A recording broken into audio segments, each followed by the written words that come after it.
Hello and welcome to another edition of the OS Players presenting one of Shakespeare's greatest works as seriously and professionally as possible. Now, I'm just kidding. We're gonna all be goofing except for Red and Blue, who, just like last time when we did the Scottish play, are playing their roles as straight as possible. They are going to very, very high-level acting be Mark Antony and Brutus from Julius Caesar, which is the show we're doing today. I totally said that already.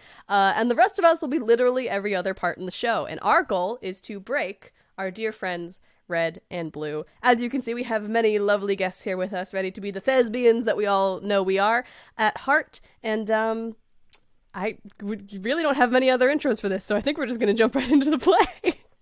Before we begin, may I provide a 30-minute political preamble to explain the historical significance of what's happening? I am so in favor of this. I'm glad you asked, Tim. I would, please. It all started in 509 BC. I was born! Yes, teacher. Right, okay. Mark the time. 0 seconds since we deviated from the script. Shall we then get on track with this script? On Act 1, Scene 1.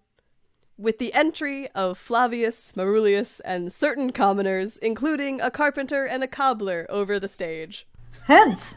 Home, you idle creatures! Get you home! Is this a holiday? What? Know you not? Being mechanical, you ought not walk upon a laboring day without the sign of your profession. Speak, what trade art thou? Carpenter. Why, sir, a carpenter?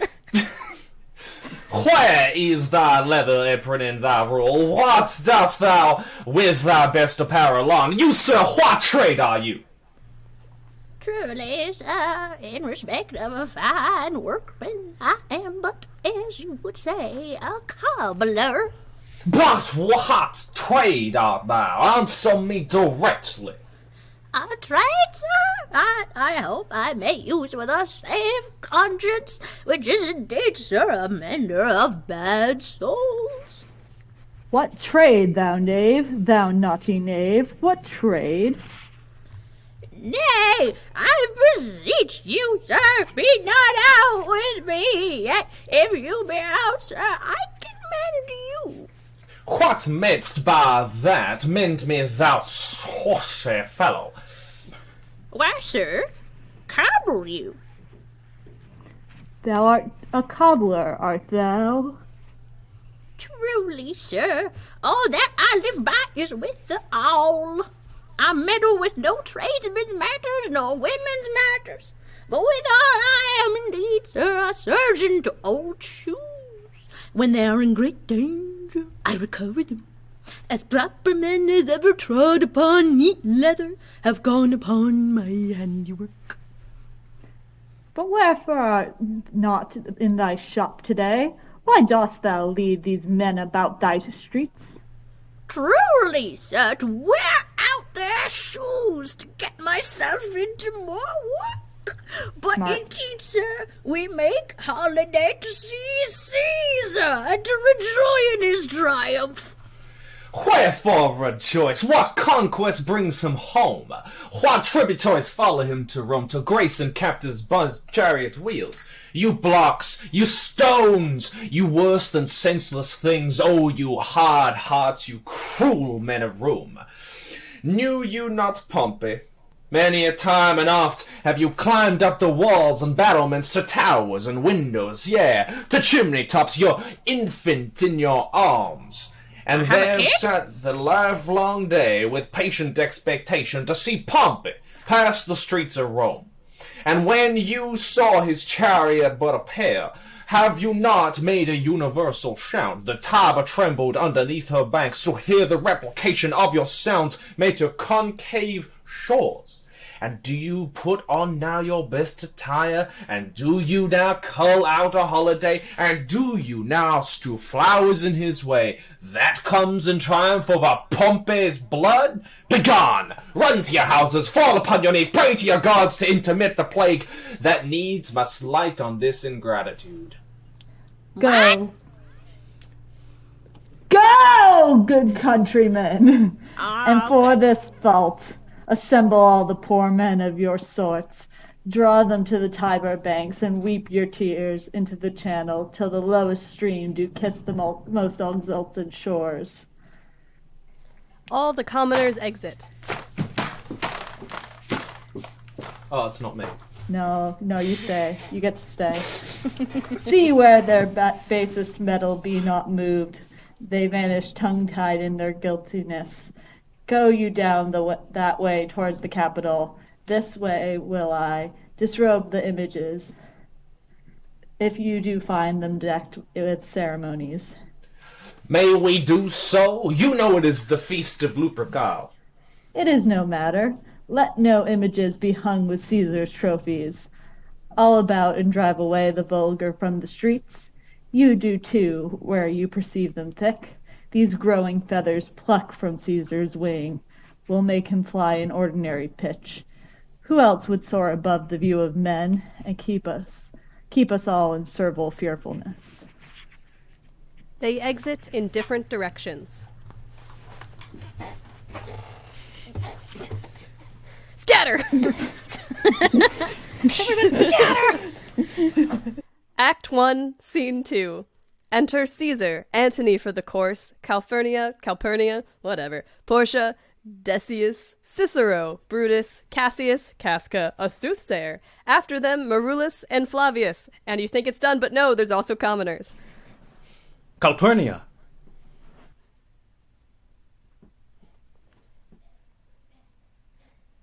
Here, my lord! I thought you were doing the Kermit puppet for this. Noir? He's coming. He's coming. You expected it. You expect the Green Man to dance for the Emperor? He's here. He's just not him. You'll see. But I made this screen-accurate Miss Piggy puppet to be Caesar's wife. Can't you? Miss Piggy can do anything. Let's go. Peace ho, Caesar speaks. Calpurnia! Here, my lord. Antonio cursum agente de ovium abito. Antony! Caesar, my lord. Que negligas, Antony, curso studio Calpurniam tangere, fertu enem ab antiquis mulieris hoc sacro curientium, tactus sterilitatis, vinculis exolui posse. I shall remember. When Caesar says do this, it is performed. Ordinentor iam ludi, et me quis absit ritus.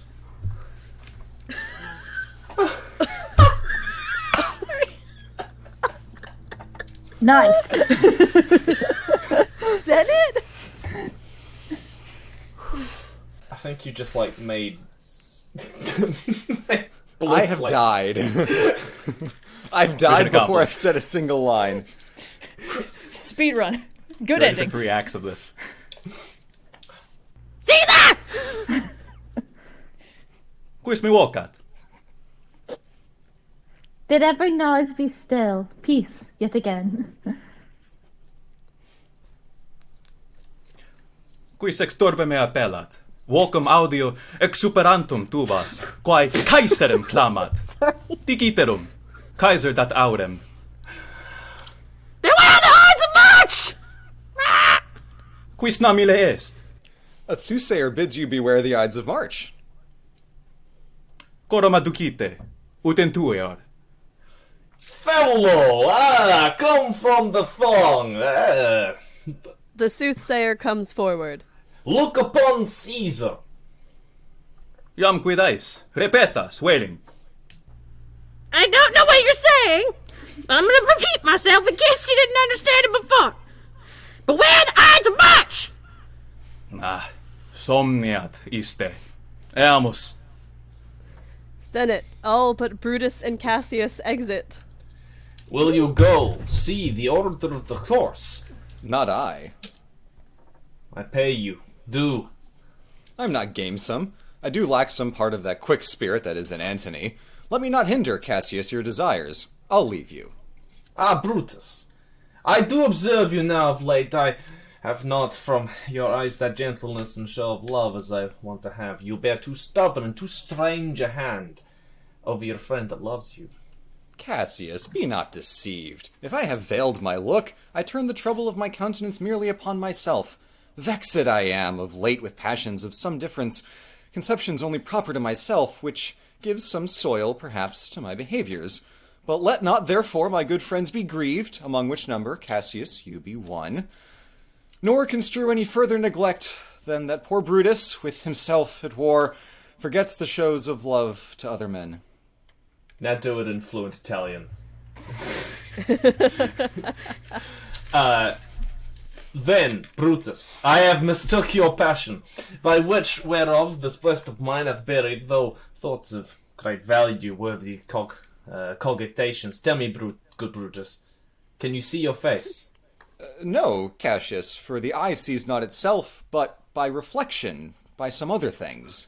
Ah, 'tis just. That it is very much lamented, Brutus, you know, that you have such mirrors as will turn your hidden worthiness into your eye, that you might see your shadow. I have heard where many of the best respect in Rome, except immortal Caesar, speaking of Brutus, and groaning underneath the sage's yoke, have wished that noble Brutus had his eyes. Into what dangers would you lead me, Cassius, that you would have me seek into myself for that which is not in me? Therefore, good Brutus, be prepared to hear, and since you know you cannot see yourself so well as by reflection, I, your glass, will modestly discover to yourself that of yourself which you not yet know. And be not jealous on me, gentle Brutus, were I a common laughter, or did use to stale with ordinary oaths my love to every new protester, if you know that I do fawn on men and hug them hard, and after scandal them, or if you know that I profess myself in banqueting to order out, then hold me dangerous. Flourish.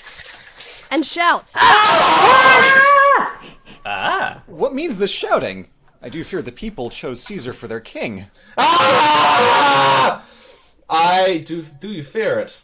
Then must I think you would not have it so.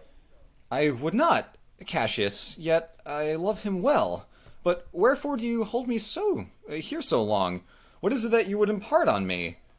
If it be aught toward the general good, set honor in one eye and death in the other, and I will look on both indifferently.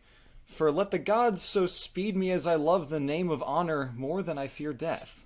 I know that virtue to be in you, Brutus, as well as I do know your outward favour. Well, honour is the subject of my story. I cannot tell you of other men think of this life, but not of my single self, as I have life not to be lived to be, nor of such a thing as myself. I was born as free as Caesar, so were you. We have fed as well, and we can both endure the winter's cold as well as be. For once upon a roaring dusty day, the troubled Tiber chafing with the shore, Caesar said to me, dost thou, Cassius, leap in with me this angry flood, and swim to yonder pond upon the wood, accounted as I were, plunged in, and bade him follow. So indeed he did. The torrent rudder, and we did buffer with lusty sinews, throwing it aside and stemming with the heart of controversy, or what he at the point. I propose, he said, of me, Cassius, or I sink. I, as Aeneas, our great ancestor, from the flames of Troy upon his shoulders, the older kisses bear, and from the waves of the Tiber did I Caesar, and this man is now become a god, and Cassius a wretched creature, and must bend his body if Caesar carelessly, but not on him. He had a favour when he was in Spain, and when if it was upon him, I did mark how he did shake. 'Tis true, this god did shake his coward lips did from the colour fly, and said the same whose bent doth all the world did lost his lustre. I did hear him groan, I in that tongue, and his bade the Romans mark him and write his speeches in their books. Alas, it cried, give me some drink, Antonius, as a sick girl, you gods, it doth amaze me, as a man as much as feeble should so get the start a majestic world and bear the palm alone. Shout. Another general shout. I do believe these applauses are for some new honors that are heaped on Caesar. Why, man, he doth but stride the narrow world like a colossus, and we petty men, we walk under his huge legs and peep about, to find ourselves dishonourable graves. But, men, at some time are masters of their fates. The fault, dear Brutus, is not in our stars, but in ourselves, John Green. And we are underlings. Brutus and Caesar. What should be in Caesar? What should that name sounded more than yours? Write them together. Yours is a fair name. Sound them.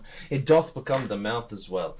Weigh them as it is heavy. Conjure with them. Brutus will start as a spirit as soon as Caesar. Now, in the names of the gods at once, upon what myth doth our Caesar feed, that he is grown so great? Age, thou art shamed. Rome, thou hast lost the breed of noble bloods, when we weren't there at an age since the great flood, but it was famed with more than one man. when we could say till now that talked of Rome, that her walk was encompassed by one man? Now it is Rome indeed, room enough, when there is in it but only one man. Oh, you and I have heard our fathers say there was a Brutus once that would have brooked the eternal devil to keep his state in Rome as easily as a king. That you do love me, I am nothing jealous. What you would work me to, I have some aim. I have thought of this, and of these times I shall recount hereafter. For this present, I would not, so with love I might entreat you, be any further moved. What you have said I will consider. What you have to say I will with patience hear, and find a time both meet to hear and answer such high things. Till then, my noble friend, chew upon this. Brutus had rather be a villager than to repute himself a son of Rome under these hard conditions as this time is like to lay upon us. I am glad my weak words have struck, but thus show a fire from Brutus. Enter Caesar and his train. The games are done, and Caesar is returning. As they pass by, pluck Casca by the sleeve, and he will, after his sour fashion, tell you what hath proceeded worthy not today. I will do so, but look you, Cassius, the angry spot doth glow on Caesar's brow, and all the rest look like a chidden train. Calpurnia's cheek is pale, and Cicero looks with such ferret and such fiery eyes as we have seen him in the Capitol, being crossed in conference by some senators. Casca will tell us what the matter is. Antony. Caesar. Qui mi astant, Antony, obese sint, bene curata cute, qui noctem endormiunt. Cassius, iste aspectu macronimis aridoque est, cogitat nimis, tales cauendi sunt. Fear him not, Caesar. He's not dangerous. He's a noble Roman and well given. Utinam pingurior esset? Nihil me tuo tament. Sinautem. Caesaris nomini aliquid cum formidine commune esset. Neminem novi quem aeque vitandum iudicarum, ac macrum istum Cassium. Multa legit, notat multa, acta hominum usque ad imum perspicit. Iudos no et tu, Antony, frequentat. Musicam pastidit. Raro faciam in risum relaxat, aut si unquam riserit, et quasi sepsum iridens facit.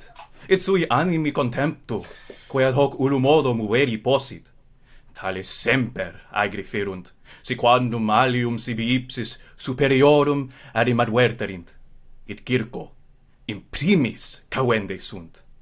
Quod vulgo metuendo mes, non quod ego metuo tibi ostendo, ego enim Caesar. Sed, veni in dextram, a terra enim aure surdior sum, et dic mi quid de illo vericenseas. Senate. Caesar and his train exit. But Casca remains behind. You brought me by the cloak. Would you speak with me? Aye, Casca, tell us what it chanced today that Caesar looks so sad. Why, you were with him, were you not? I should not then ask Casca what has chanced. Why, there was a crown offered him, and being offered him, he put it by with the back of his hand. Thus, when the people fell a-shouting. What was the second noise for? Why, for that too. They shouted thrice. What was their last cry for? Why, for that too. Was the crown offered him thrice? Aye, Mary wasn't. And he put it by thrice, every time gentler than the other, and every putting by mine the honest neighbors shouted. Who offered them the crown? Why, Antony. Tell us the manner of it, gentle Casca. As soon as I can see, I will tell you all about it. I can as well be hanged as tell the manner of it. It was mere foolery. I did not mark it. I saw Mark Antony offer him a crown. Yet 'twas not a crown neither. 'Twas one of those coronets. And as I was told you, he would put it by once, but for all that, to my thinking, he would have fain have had it. And then he offered it to him again.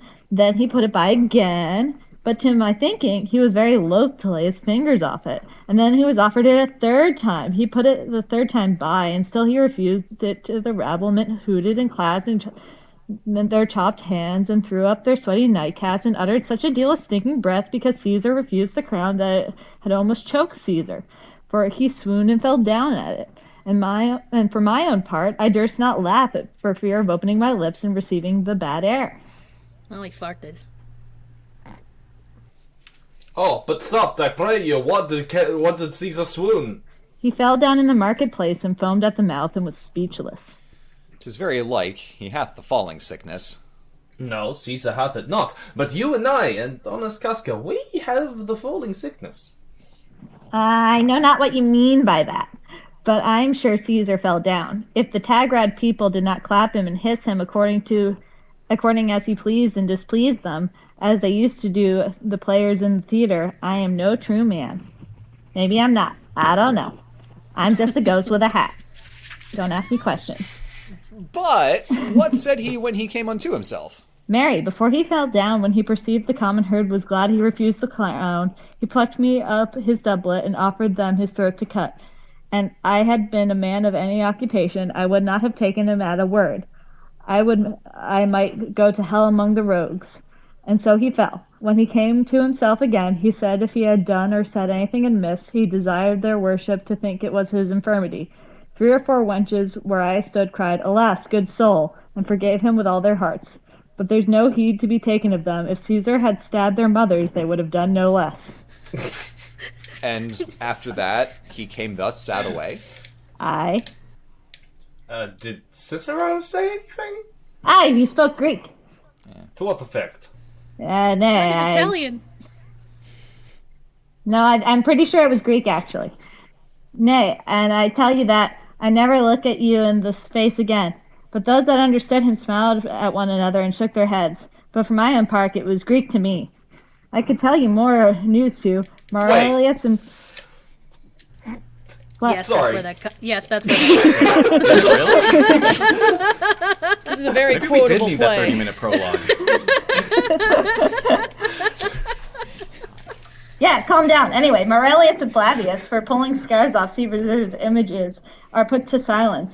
Fare you well. There was more foolery yet, if I could remember it. I'm a Will big you gossip. sup with me tonight? No, I'm promised for it.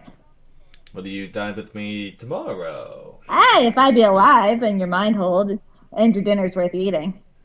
Ah, good, good. I will be expecting you. Wink, wink, close bracket. Do so. Farewell, both. He exits. Casca's really just a food critic. And a gossip. Fucking rotten! What a blunt fellow is this grown to be. He was quick mettle when he went to school. So is he now in execution of any bold or noble enterprise. Whoever he puts in this tardy form, this rudeness is a source of his good wit, which gives me stomach to digest his words with bitter appetite. And so it is. For this time, I will leave you. Tomorrow, if you please to speak with me, I will come home to you, or if you will, come home to me, and I will wait for you. I will do so. Till then, think of the world. Brutus exits. Well, Brutus, thou art noble. Yet I see thy noble metal may be wrought from her that it is disposed. Therefore, it is meet that noble minds keep ever with their likes, for who so firm that cannot be seduced? Caesar doth bear me hard, but he loves Brutus. If I were Brutus now, and he were Cassius, he should not humour me. I will this night in several hands and his window throw, as if they came from several citizens' writings, all tending to the great opinion that Rome holds of his name, wherein obscurely Caesar's ambitions shall be glanced at. And after this, let Caesar seat them sure, for we will shake him, or worse days endure. He exits. Act 1, Scene 3. Thunder and lightning. This didn't smack like I wanted it to. Enter Casca and Cicero. Oh boy, oh boy. Hi. I'm Noir. I'm trying out for the part of Cicero, and let me know if there's any feedback. Thanks for having me. Oh boy, okay. oh boy, oh boy. I'm ready to go with you. Let's go. Good evening, Casca! Brought you Caesar home? Why are you breathless? And why stare you so? Are you not moved? That's a pass. Are you not moved when all the sway of earth shakes like things unfirmed? Oh, Cicero, I have seen tempests when the scolding winds have writhed the naughty oaks, and I have seen the ambitious ocean swell and rage and foam to be exalted with the threatening clouds, but never till tonight, never till now, did I go through the tempest dropping fire. Either there is civil strife in heaven, or else the world, too saucy with the gods, incense them to send destruction. Now, Noir, we appreciate you coming in. That read was great. Could you do it this time like you're rolling down a hill? Oh, sure, okay. Hi, I'm Noir, praying for the part of Cicero, and why you saw anything more wonderful?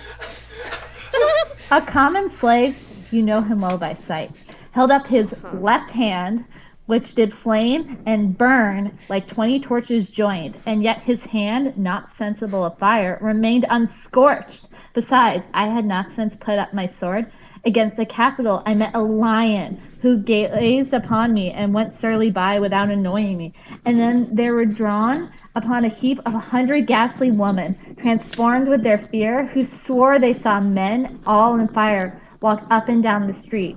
And yesterday the bird of night did sit even at noonday upon the marketplace, hooting and shrieking, when these prodigies did so conjointly meet. Let not men say, these are their reasons. They are natural, for I believe they are pertinent things unto the climate that they point to. Yeah. Great, and that was great. Could you, as we're looking at maybe giving this part to really play up to the Australian market, do you think you could do this with an Aussie accent for me, just to get a read on that? I can do an accent. If it sounds anything like the New Zealand accent, I will be coming for you. Indeed. It is a strange disposed time, but men may construe things after their fashion. Clean from the purpose of the things themselves, come Caesar... Period. Come Caesar to the capital tomorrow. He doth, for he did bid Antonius send word to you that he would be there tomorrow. And, again, thank you for bearing with us on this one. This is a big comedic part. We're really trying to make sure we get all of our bases covered. We want the performer who can really bring something new to this part. Sure. Could you do this next part of the sides as though you are dropping a sandwich that's stacked really high and all the individual pieces of it are falling off one by one? Sure. We got Rid! We got Rid! Look at Rid! Good night then, Casket. This disturbed sky... This disturbed sky... This disturbed sky is not to walk in. Ah! Farewell, Cicero. My business That was card is... great. I think I gave it to you guys. All right, cool. Yeah, Bye. yeah, All right, it's on thank the you. it's on the headshot here. We'll talk to your agent. You should hear from us in the next 2 weeks or so. And if you don't, we're seeing a lot of people today. So if Cicero, if Totally you could okay. exit the stage now. That's the business. All right. See you guys. Thank you. Bye. Improv.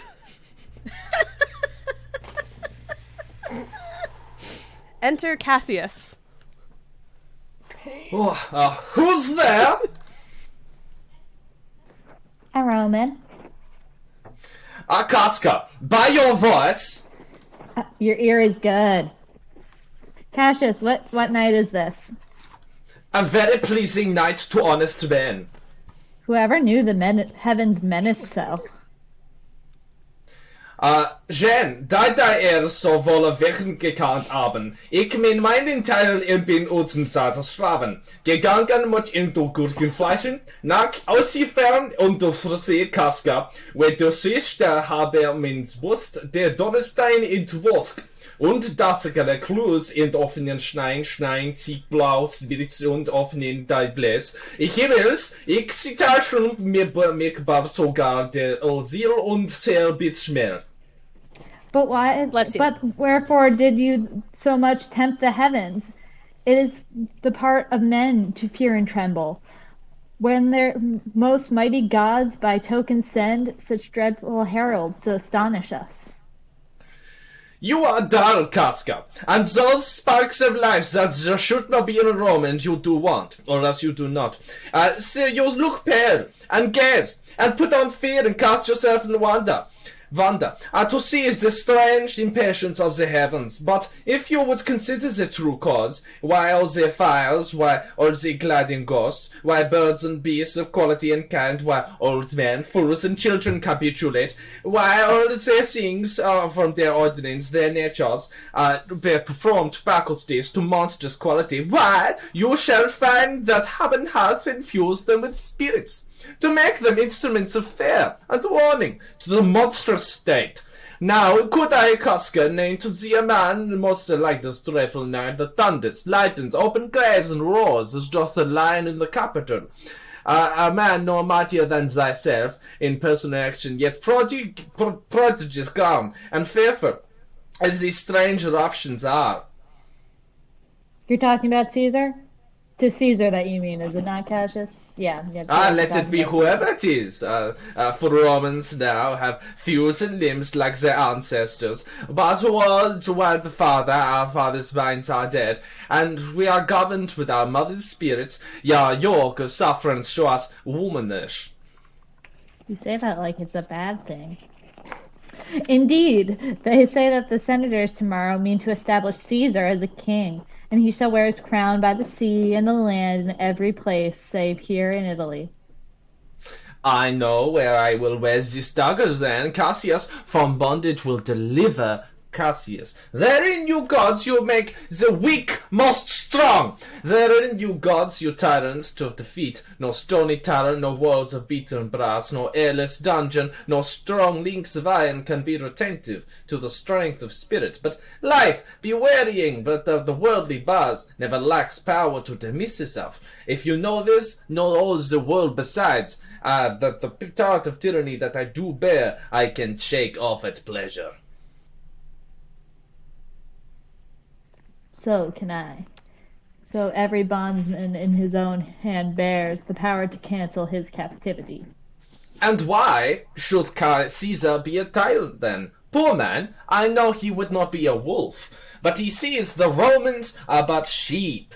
He were no lion, only not in Roman hands. Those that with haste make mighty fire begin with weak straws. What trash is Rome? What's rubbish when offal, when it is served, but the base matter to illuminate such a vile thing as Caesar. But, oh, grief, where hast thou led me? I perhaps think that this is a willing bondman. Then I know my answer must be made. I am armed. My dangers are no indifferent. Charlie's Angels. The role of Cassius will be played by Evan Hansen.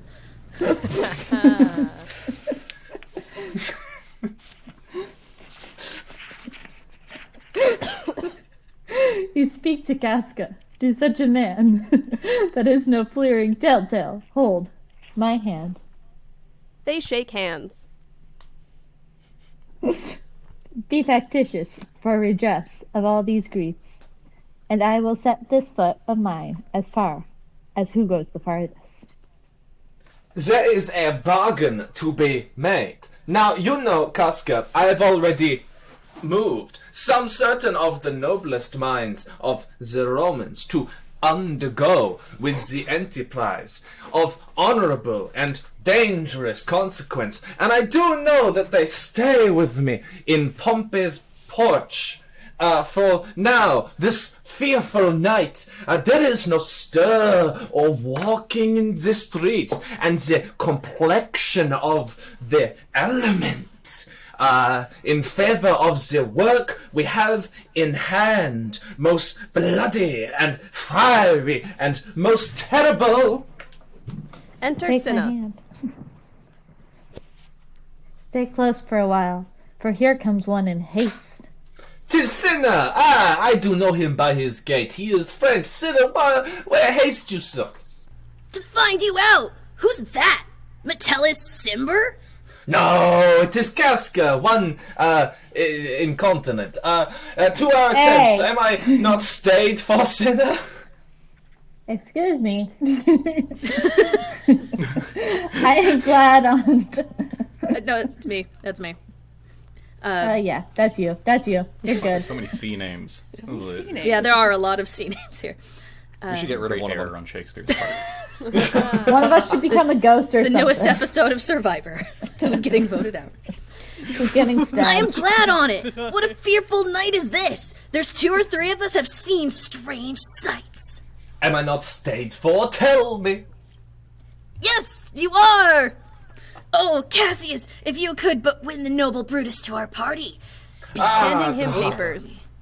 Oh, be you content, good sinner, take this paper and look at you in your praetor's chair, where Brutus may find it, and throw this in his window, set it up with wax upon old Brutus' statue. All this done. Repair to Pompey's porch, where you shall find us. Is Decius Brutus and Trebonius there? All but Metellus Cimber, and he's gone to seek you out at your house. Well, I will hide and so bestow these papers as you bade me. That done, repair to Pompey's theatre. Cinna exits. Come, Casca, you and I will eat there today. See Brutus at his house. 3 parts of him is ours already, and the man entire upon the encounter yields them ours. What, do we have, like, his arms and one leg? He's actually 75% spleen, so it's just his spleen. Oh, that's good. I've heard you can get away with no spleen. Anyway. Oh, he sits high in all the people's hearts. And that which would appear offense in us, his countenance, like richest alchemy, will change to virtue and to worthiness. Him and his worth are in great need of him. You have the right, well conceited. Let us go, for after it is midnight, and ere day, we will awake and be sure of him. They exit. Act 2, Scene 1. Enter Brutus in his orchard. What, Lucius? Oh, I cannot by the progress of the stars give guess how near today. Lucius, I say. I would it were my fault to sleep so soundly when awake, I say. What? Lucius! Enter Lucius. Called you, my lord. Get me a taper in my study, Lucius. When it is lighted, come and call me here. I will, my lord. He exits. Hands. There we go. It must be by his death. And for my part, I know no personal cause to spurn at him. But for the general, he would be crowned. How that might change his nature, there's the question. It is by the bright day that brings forth the adder, and that craves wary walking. Crown him that. Then I grant we put a sting in him. That is his will he may do danger with. The abuse of greatness is when it disjoins remorse from power. And to speak truth of Caesar, I have not known when his affection swayed more than his reason. But 'tis a common proof that lowliness is young ambition's ladder, whereto the climber upward turns his face. But when he once attains the utmost round, he then unto the ladder turns his back, looks in the clouds, scorning the base degrees by which he did ascend. So Caesar may. Then, lest he may prevent. Since the coral will bear no color for the thing he is, fashion it thus, that what he is, augmented, would run to these and these extremities, and therefore think him as a serpent's egg, which, hatched, would, as his kind, grow mischievous, and kill him in the shell. What if Enter we go back in Lucius. time and get baby Hitler? The taper burneth in your closet, sir. Searching the window for a flint, I found this paper thus sealed up, and I am sure it did not lie there when I went to bed. Gives him the letter. Get you to bed again, it is not day. Is not tomorrow, boy, the Ides of March? Boy? Shit. I know not, sir. He's got a really bad cold. I mean, Look everyone in the aged calendar faster in, like, you know, ancient Rome times. Oh, right? true. Look in the Could just be calendar and derogatory. bring me word. I will, sir. He exits. The exaltations whizzing in the air give so much light that I may read by them. Opens the letter and reads. Brutus, thou sleepest. Awake and see thyself. Shall Rome, etc., speak, strike, redress. Brutus, thou sleepest, awake. Such instigations have been often dropped where I have took them up. Shall Rome, etc., thus I must piece it out. Shall Rome stand under one man's awe? What Rome? My ancestors did from the streets of Rome the Tarquin drive when he was called a king. Speak, strike, redress. Am I entreated to speak and strike? O Rome, I make thee promise, if the redress will follow, thou receivest thy full petition at the hand of Brutus. Enter Lucius. Sir, March is wasted 15 days.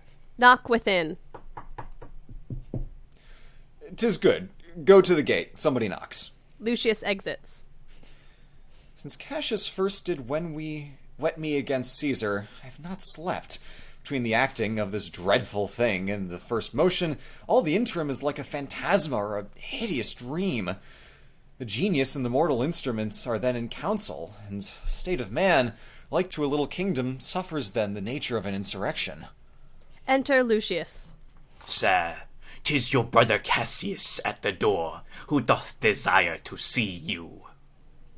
Is he alone? No, sir, there are more with him. Do you know them? No, sir, their hats are plucked about their ears, and half the faces buried in their cloaks, so that by no means I may discover them by any mark of flavor. Let him enter. Lucius exits. They are the faction. Oh, conspiracy! Sham'st thou to show thy dangerous brow by night, when evils are most free? Oh, then by day where wilt thou find a cavern dark enough to mask thy monstrous visage? Seek none, conspiracy. Hide it in smiles and affability, for if thou path thy native semblance on, not Erebus itself were dim enough to hide thee from prevention.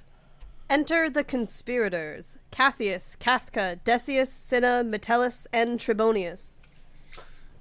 We resent the term conspirators. We prefer the term pro-democratic military-industrial complex. I frankly love the term conspirators. Makes us sound more competent. We're not very good at what we do. Well, you guys might not be. I'm doing my best here. I I'm think so we subtle. are too bold. I think we are too bold upon your rest. Good morning. Good morrow, Brutus. Do we trouble you? I have been up at this hour, awake all night. Know I these men that come along with you? Yes, every man of them, and no man here but honours you, and every one doth wish you had that opinion of yourself, which every noble Roman bears of you. This is Trebonius. He is welcome hither. This is Decius Brutus. He is welcome too. This is Casca, Cinna, and Metal Timber. Something. Megatron. Yeah. They are all welcome. What watchful cares do interpose themselves betwixt your eyes at night? Shall I entreat a word? Brutus and Cassius whisper.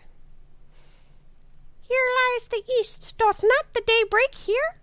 No. Oh, pardon, sir, it doth.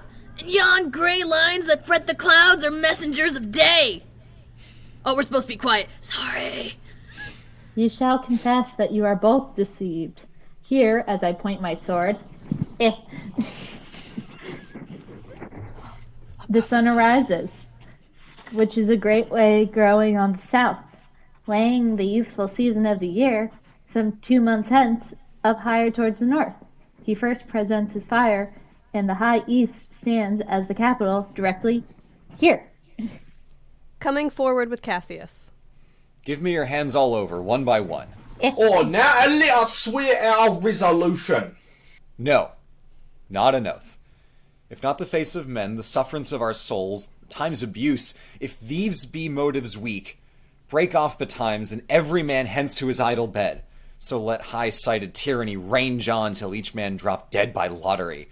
But if these, and I'm sure they do, bear fire enough to kindle cowards and to steal with valor the melting spirits of women, then, countrymen, what need we any spur but our own cause to pick up redress? What other bond than secret Romans that have spoke the word and will not palter? And what other oath than honesty to honesty engage, that this shall be or we will fall for it? Swear priests and cowards and men cautelous, old feeble carrions, and such suffering souls that welcome wrongs, unto bad causes swear such creatures as men doubt, but do not strain the even virtue of our enterprise, nor the insuppressive metal of our spirits, to think that our cause or our performance did need an oath, when every drop of blood that every Roman bears, and nobly bears, is guilty of a several bastardy if he do break the smallest particle of any promise that has passed from him. Oh, now, but what a Cicero, eh? Well, shall we send him? I think we stand very strong with us, yeah? Let us He not wasn't leave cast him in this out. production. No, What? by no means. Oh, let us have him, for his silver hairs will purchase us a good opinion, and buy men's voices to commend our deeds. It shall be said his judgment ruled our hands, our truths, youths, and wildness shall no whit appear, but all be buried in his gravity. Oh, name him not. Let us not break with him, for he will never follow anything that other men begin. Oh, then leave him out. Indeed, he is not fit. Well, we came to that conclusion really quickly, guys. I feel like we're really susceptible to change in attitude. Oh, never mind. Shall no Sorry. man else be touched, but only Caesar?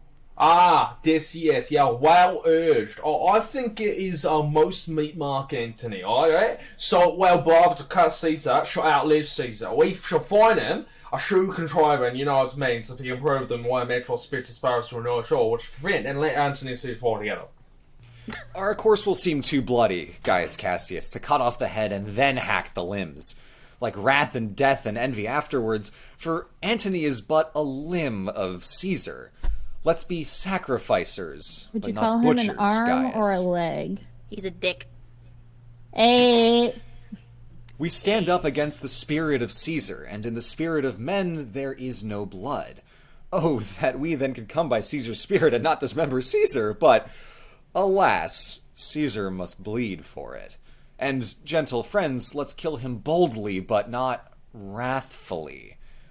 Let's carve him as a dish fit for the gods, not hew him as a carcass fit for hounds. And let our hearts, as subtle masters do, stir up their servants to an act of rage, and after seem to chide them. This shall make our purpose necessary and not envious, which, so appealing to the common eyes, we shall be called purgers, not murderers. And for Mark Antony, think not of him, for he can do no more than Caesar's arm when Caesar's head is off. Oh, yeah, and I fear, for in Gaul love he be a Caesar. Alas, good Cassius, do not think of him. If he loves Caesar, all that he can do is to himself. Take thought and die for Caesar. And that were much he should, for he is given to sports, to wildness, and much company. Oh, right. That's me now. Sorry, I have to switch hats. Trombonius. Why, there is no fear in him. Let him not die, for he will live and laugh at this hereafter. Clock strikes. Ding dong. Peace. Count the clock. Ba-doom. Ba-doom. Oh, the clock is stricken 3. 'Tis time to part. I'll be doubtful yet whether Caesar will come forth down for his superstition correlate. Quite from the main opinion, once a fancy of the ceremonies, it may be these prodigies the accustomed terror of the night, and the persuasion of his lawyers may hold me cup today. Is it me? I can never tell when he goes, but never fear that! If he be so resolved, I can o'ersway him, for he loves to hear that unicorns may be betrayed with trees, and bears with glasses, elephants with hulls, lions with toils, and men with flatterers. But when I tell him he hates flatterers, he says he does, being the most flattered. Let me work, for I can give his humor the true bent, and I will bring him to the capital. Oh, now, we will all be there to fetch him. By the 8th hour, is that the uttermost? Be that the uttermost, and fail not then. Caius Ligarius doth bear Caesar hard, who rated him for speaking well of Pompey. I wonder none of you have thought of him. Now, good Metellus, go along by him. He loves me well, and I have given him reasons. Send him but hither, and I'll fashion him. Oh, the morning comes upon us, we'll leave you, Brutus, and friends, dismiss shall remember what you have said, and show yourself true Romans. Good gentlemen, look fresh and merrily. Let not our looks put on our purposes, but bear it, as our Roman actors do, with untired spirits and formal constancy. And so good morrow to you everyone. All but Brutus exit. Boy, Lucius, fast asleep? It is no matter. Enjoy the honey-heavy dew of slumber. Thou hast no figures nor no fantasies, which busy care draws in the brains of men. Therefore thou dost sleep so sound. Enter Portia. Oh, not for yours either. Your ungentlemanly Brutus stole from my bed, and yesternight at supper you suddenly arose and worked out, musing and sighing with your arms crossed, and when I asked you what the matter was, you stared at me with ungentle looks, and I urged you further. You scratched your head, too impatiently stamped with your foot, yet I insisted, yet you answered not. But with an angry waft of your hand, gave a sign for me to leave you. So I did. So I did. Yeah? Fearing to strengthen that impatience, which seemed too much enkindled, and withal hoping it was but an effect of humor, which sometimes hath this power with every man, it will not let you eat, nor talk, nor sleep, and could it work so much upon your shape, as it hath much prevailed upon your condition, I should know you, Brutus. I know you. I know men like you, my dear lord. Make me acquainted with the cause of your grief. I am not in well health, and that is all. Brutus is wise were he not in health. He would embrace the means to come by it. Why, so I do. Good Portia, go to bed.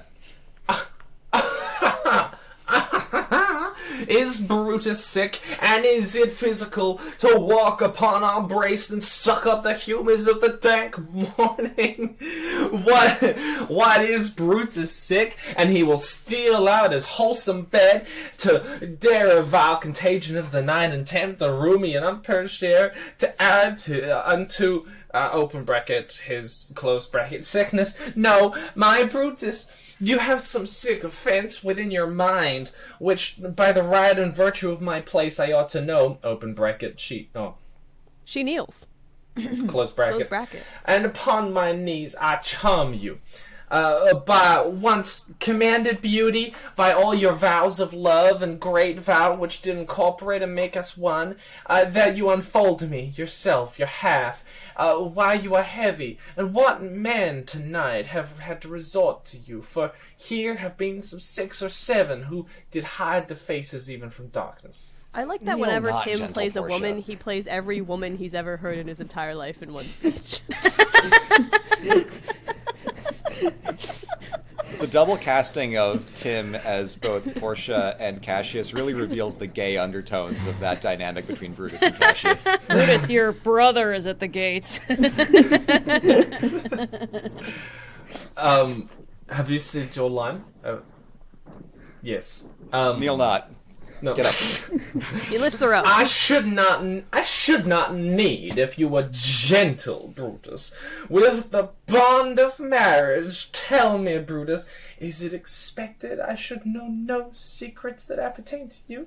Am I yourself, but as it were, in a sort of limitation, to keep with you at meals, to comfort you in bed and talk to you sometimes? Dwell I but in the suburbs of your good pleasure, if be not your more wife, poor Brutus's harlot, not his wife!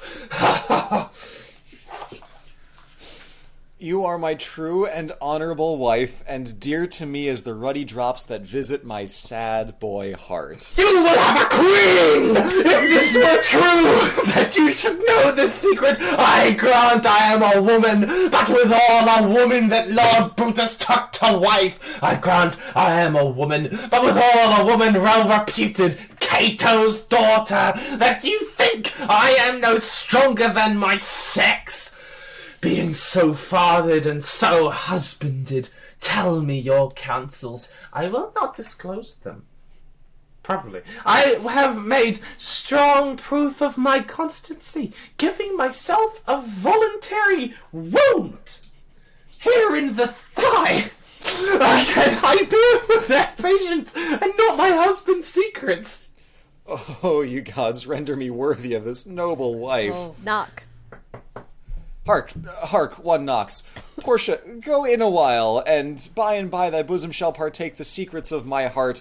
All my engagements I will construe to thee, all the charactery of my sad brows. Leave me with haste. Portia exits. Lucius! Who's that who knocks? Enter Lucius and Ligarius. Here is a sick man that would speak with you. Gaius Ligarius, that Metellus spoke of. Boy, stand aside. Lucius exits. Gaius Ligarius? How? Hold on. There's a cat. Vouchsafe good morrow from a feeble tongue. Oh, what a time have thou chose out, brave Gaius, to wear a kerchief. Would you were not so sick? I am not sick, if Brutus have in hand any exploit worthy thy name of honor. Such an exploit have I in hand, Ligarius. Had you an healthful ear to hear of it. By all the gods that Romans bow before, I have discarded my sickness. He takes off his kerchief. Soul of Rome, brave son derived from honorable loins, thou like an exorcist have conjured up my mortified spirit. Now bid me run, and I will strive with things impossible. Yea, get the better of them. What's to do? A piece of work that will make sick men whole. But are not some whole that we must make sick? That we must also. What is it, my Gaius? I shall unfold to thee as we are going to whom it must be done. Set on your foot, and with a heart now fired I follow you. To do I know not what, but it is sufficeth that Brutus lead me on. Thunder! Follow me then. They exit. Thunder and lightning. Very, very frightening. Thunderbolts and lightning, very, very frightening. Enter Julius Caesar in his nightgown. This is Act 2, Scene 2, by the way. We made it, boy. Coelum, nequetera, ac nocte, quiesce. Ter in somno, calpurnia clamavi, ferte opum, adjuvate, caeserem occidunt. Quis intra? Enter a servant. My lord. Ut sacrificia confestim fiant, inspectisque victimis, mir renuntientur. I will, my lord. He exits. Enter Calpurnia. Who is that? Oh, it's the Blahage. How dare you disrespect both the Blahage and Miss Piggy in once. What mean you, Caesar? Think you to walk forth? You shall not stir out of your house today. Caesar prodibit, quae Caesari minantur, nunquam nisi a tergo minantur, face visa evanescunt. Caesari, moi never stood on ceremonies, yet now they fright me. There is one within, besides the things that we have heard and seen. Recounts the most horrid sights seen by the watch. A lioness hath whelped in the streets, and graves have yawned and yielded up their dead. Fierce fiery warriors fought upon the clouds, in ranks and squadrons right in form of war, which drizzled blood upon the Capitol. The noise of battle hurtled in the air. Horses did neigh, and dying men did groan, and ghosts did shriek and squeal about the seats. O Caesare, these things are beyond all use, and I do fear them. Quid ergo homines evitari possunt, quod di superi fieri volunt. Caesar neolimios prodibit, haec enim portenta universos, non Caesarem solum spectant. When beggars die, there are no comets seen. The heavens themselves blaze from the death of princes. Timidi saepius, forte semul tantum mortem subeunt. Equidem, vehementer admirari solio qui sitiste hominum metus, quipe mors malum ineluctabile sum sibi tempus habet.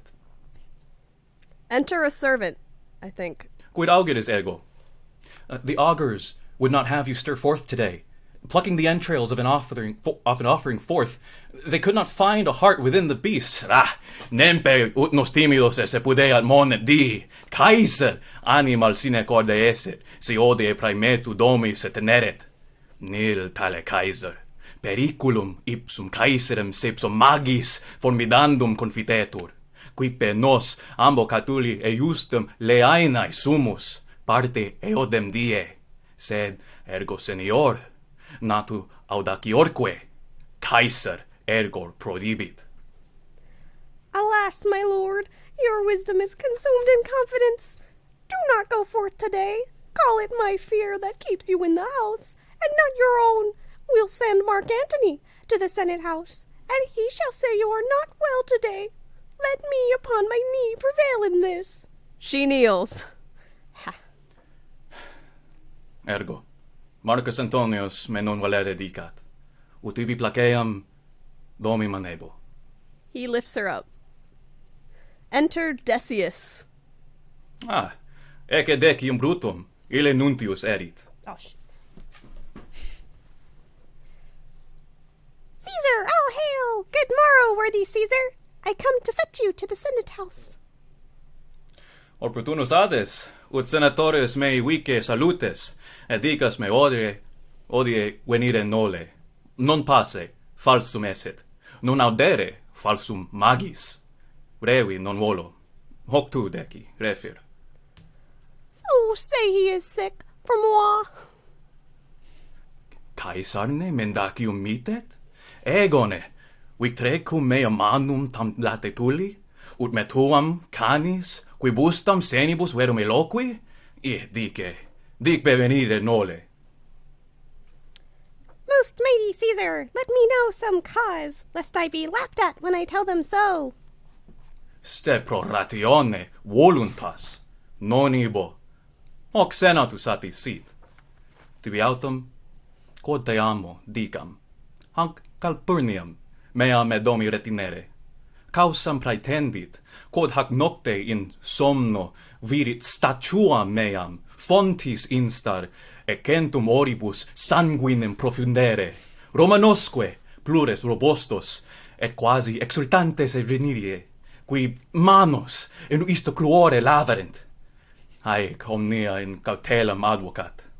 Omnia esse ait, malorum portenta. Quare me ut domi maneam, flexis genibus precata est.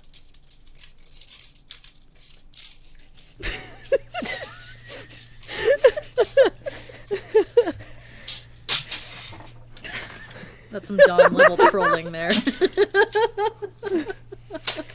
This dream is all misinterpreted. It was a vision, fair and fortunate. Your statue spouting blood in many pipes in which so many smiling Romans bathe signifies that from you great Rome shall suck reviving blood, and that great men shall press for tinctures, stains, relics, and cognizance. This by Calpurnia's dream is signified. Optime interpretatus Sounds est. like gaslighting. I have. When you have heard what I can say, and know it now, the Senate have concluded to give this day a crown to mighty Caesar.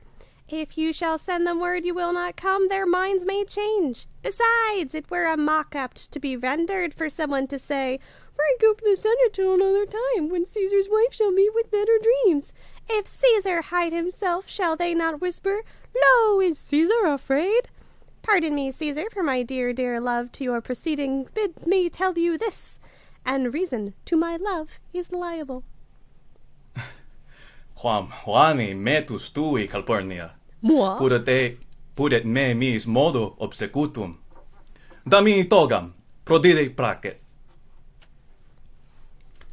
Enter Brutus, Ligarius, Menelaus, Casca, Trebonius, Cinna, and Publius.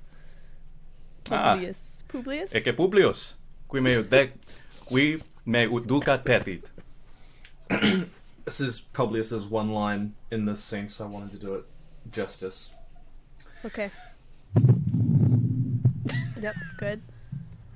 What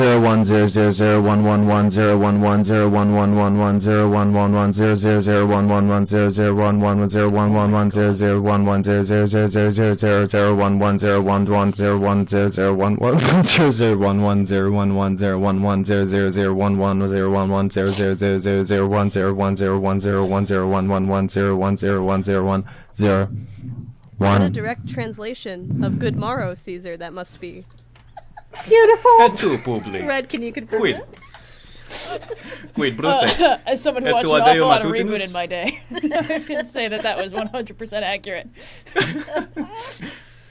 Et tu, Oh publi. god. Quid, brute, et tu adeo matutinus? Salve, casca, cae ligarie. Caesar tibi non tam inimicus, quam febris ista quae macrum fecit. Ora quota est? Caesar, 'tis struck an 8. Gratias, omnibus proc studio vestro, e comitate ago. Enter Antony. Ecce etiam Antonius, qui sera nocte commissaris solet. Odie, et ille tamen matutinus. Salve, Antoni. So to most noble Caesar. Vestinent, servi. Pudet mi uius morae. Salve, sina. Meteli, salve. Ah, Servant treboni. exits. Ah, treboni, abio decotectum largus loquivelum. Ne tu me obliviscaris, et mi prope adsis. Ne tui ego obliviscar. Caesar, I will. And so near will I be that your best friend shall wish I had been further. Eneamus, Sexy. vini pocula quaedam in promptus sunt. Deinde, amicorcum instar, una ibimus. That every like is not the same, O Caesar, the heart of Brutus earns to think upon. They exit. Act 2, Scene 3.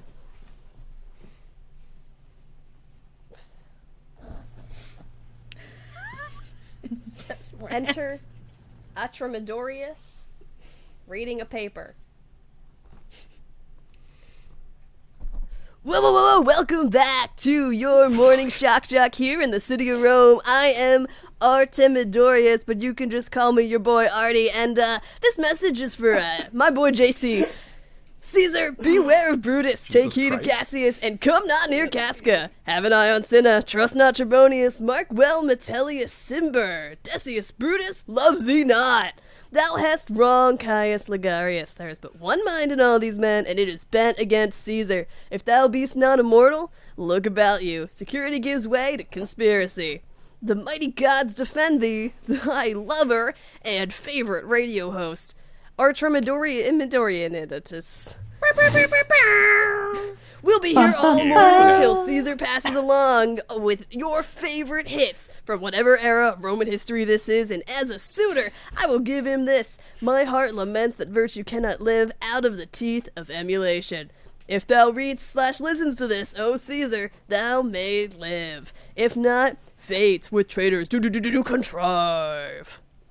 And now, a word from our sponsors, and he exits.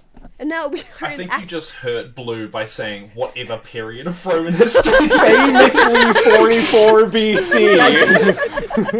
That was the entirety of scene 3? Yes. Yeah. Yeah. Act 2, Scene 4. Enter Portia and Lucius. I prithee by go run to the Senate house. Stay not to answer me, but get thee gone. What dost thou say? To know my errand, madam. I would have had thee 3 here and here again, ere I can tell thee what thou should do there.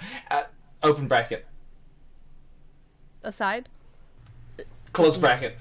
Oh, Constancy, be strong upon my side, set a huge mountain between my heart and tongue. I have a man's mind, but a woman's might. How... That's internalized. How hard it is for women to keep counsel. Art thou here yet? Madam, what should I do? Run to the capital and nothing else? And so return to you and nothing else? Yes, bring me the word, boy. If thy lord look well, for he went sickly forth, and take good note. What Caesar doth, what suitors press him, hark, boy, what noise is that? I hear none, madam. Prithee, listen well. I hear a bustling rumour like a fray, and the wind brings it from the capital. Sooth, madam, I hear nothing. Enter the soothsayer. Come, hither, fellow. What hast thou been? At my own house, good lady. What is o'clock? It's time to get a watch. About the 9th hour, lady. Is Caesar gone to the capital? Madam, not yet. I go to take my step to see him pass on to the capital. Thus hast come to Caesar, hast thou not? That I have, lady. If it will please Caesar to be so good to Caesar as to hear me, I shall beseech him to be bread himself. Why, thou know any harms intended towards him? What do I look like, a psychic? None that I know will be, much that I fear may chance. Good morrow to you. Here the street is narrow, the throng that follows Caesar at the heels of senators, of praetors, common suitors, will crowd a feeble man almost to death. I'll get me to a place more void, and there speak to great Caesar as he comes along. He exits. I must go in, open bracket. Aside. I mean, how weak a thing the heart of a woman is. Oh, Brutus. The heavens speed into thine enterprise. Sure, the boy hurt me. Open bracket. Julius. Close bracket. Brutus hath a suit that Caesar will not grant. Open bracket. Aside. Close bracket. Oh, I grow faint. Run, Lucius, and commend me to my lord. Say I am merry. Come to me again, and bring me word he doth say to thee. They exit, open bracket, separately. Act 3, Scene 1. Flourish. Enter Caesar, Antony, Lepidus, Brutus, Cassius, Casca, Decius, Metellus, Trebonus, Cinna, Publius, Publius, Artemidorus, the soothsayer, and other senators and petitioners. We were talking about... Gotta catch them all! Gotta catch them all! Yeah. Ides Marti aguntur. Aye! Caesar! But not gone! And welcome back at Hail Caesar! Next up, we're gonna read the schedule. Trebonius doth desire you to read at your best leisure this his humble suit, and thank you so much for having me on today's program. I'm really excited to be here. Oh, Caesar, read mine first, for this mine's a suit that touches Caesar nearer. Read it, great Caesar. Quod me ipsum tangit, caeteris postabendum.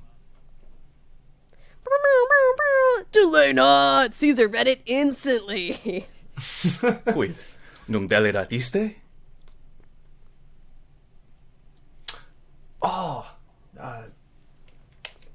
Sirrah, give place. Am I Publius here as well? Yeah. I am. Publius had a second line. I didn't realize Publius had a second So now your bit's completely ruined. Binary Just 0 out really of said 1, any 0. zeros and ones and we would have believed you. Oh, it's me again. 101. What? Your petitions in the street come to the capital. Caesar goes forward, the rest following. I At had to issue make to sure these were all enterprise different people. today may thrive. Wahat enterprise, Populus. Fare you well. He walks away. What said Popilius Lena? He whispered today our enterprise makuteta threvi. I fear our pupils is a discovery. Look how he makes to Caesar. Mark him. Casca, be sud din, for we fear prevention. Brutus, wahat sahel, be daon. If tehes be canoan, Cassius or Caesar, neither sahel turn back. For I will slay myself. Cassius, be constant. Popilius Lena speaks not of our purposes, for look, he smiles and Caesar doth not change. Hey, Trombona knows his time, for look you, Brutus, he draws Mark Antony out of the way. Trebonius and Antony exit. Where is Menelaus Cimber? let him go, and presently prefer his suit to Caesar. He is addressed. Press near and second him. Casca, you are the first that rears your hand. Iamne parati sumus, quaenam igitur sint, quibus Caesar senatusque suus mederi debiant. Open bracket, kneeling, close bracket. Most high, most mighty, and most puissant Caesar, medalist Cimber throws before thy seat and humble heart. Cimber, de praeventum velum, qui genum flexus, haec salutande ostentatio, communium fortasse hominum... Haec salutande ostentatio, communium fortasse hominum, sanguinem califacere posset, ut legum semel decretam praescritamque, puerorum more immutari velent. Sed, ne inepte putes Caesaris sanguinem itam male temperatum, ut per quae stulti, molinter, melinter verba, humilis corporis flexus, servilesque, veluticanum, blanditias, per aecte solui posset. Frater tuus, ex senatus consulto exulat. Si illius casa de prosternis, miseresque preces edis, canes blanietes instar, ego te voliti canem, pedere pellam, hoc procerto abe, Caesarem neque injuria insectari, neque temere condonare. Is there no voice more worthy than my own to sound more sweetly in Caesar's ear? For the repealing of my banished brother? Open bracket, kneeling, close bracket. I kiss thy hands, but not in flattery, Caesar, desiring thee that Publius Cimber may have an immediate freedom of repeal. Quid, Brutus? Open bracket, kneeling, close bracket. Pardon, Caesar, pardon, as to thy foot doth Cassius fall, to big enfranchisement for Publius Cimber. Si ego tibi over the similis. country. Si ego tibi similis essem, ego sicut tu flecti possem. Si possum precibus uti, precibus mueri possem.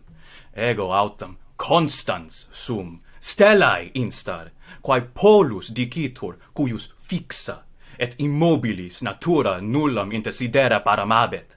Coelum innumeris scintillis variatur, quarum cuique suus ignus, sua lux. Uni tamen soli, inter omnes, suus semper locus.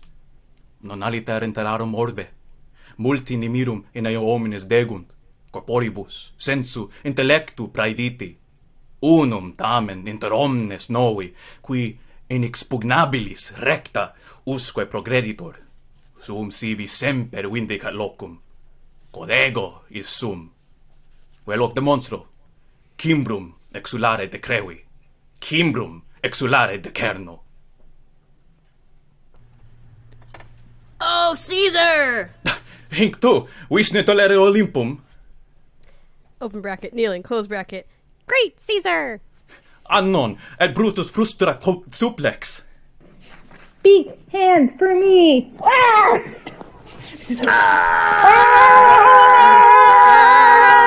As Casca strikes, the others rise up and stab Caesar! Ah! And you, Brutus? Dum cadat Kaiser. Perfect. He dies. With the most perfectly executed setup and payoff. He dies. I'm so glad Oh, that guys, that's I'm it, so play over. glad. We're Damn, good. I know, right? It's done. It was called we Julius. sold We can all go tyranny. home. I'm so It's glad called we Julius stopped. Caesar, and he's dead.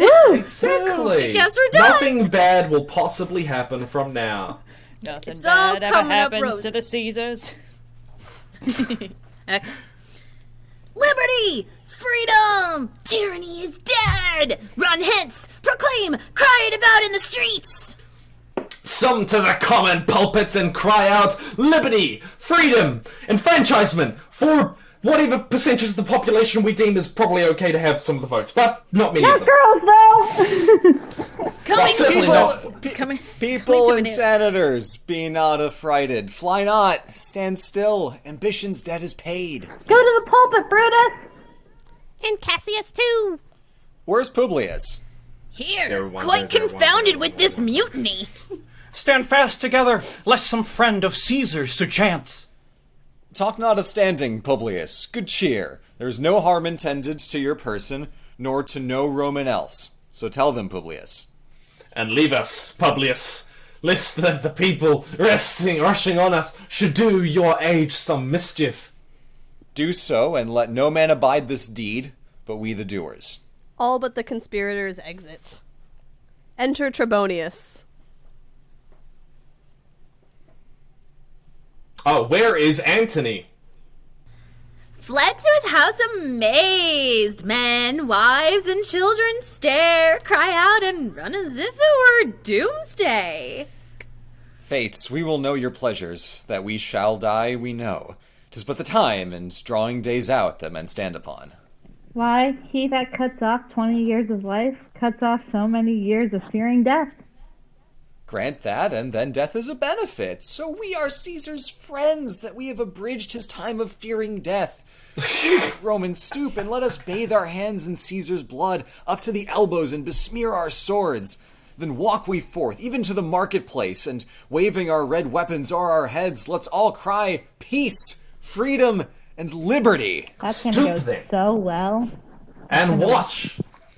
They I smeared think their walking down hands in and public swords with blood on our Caesar's hands blood. is a great idea. Peace, we say, covered in This blood. can't go wrong at all. Let's put I feel skulls like on our there's some caps mixed as well. messages. I'm a little confused.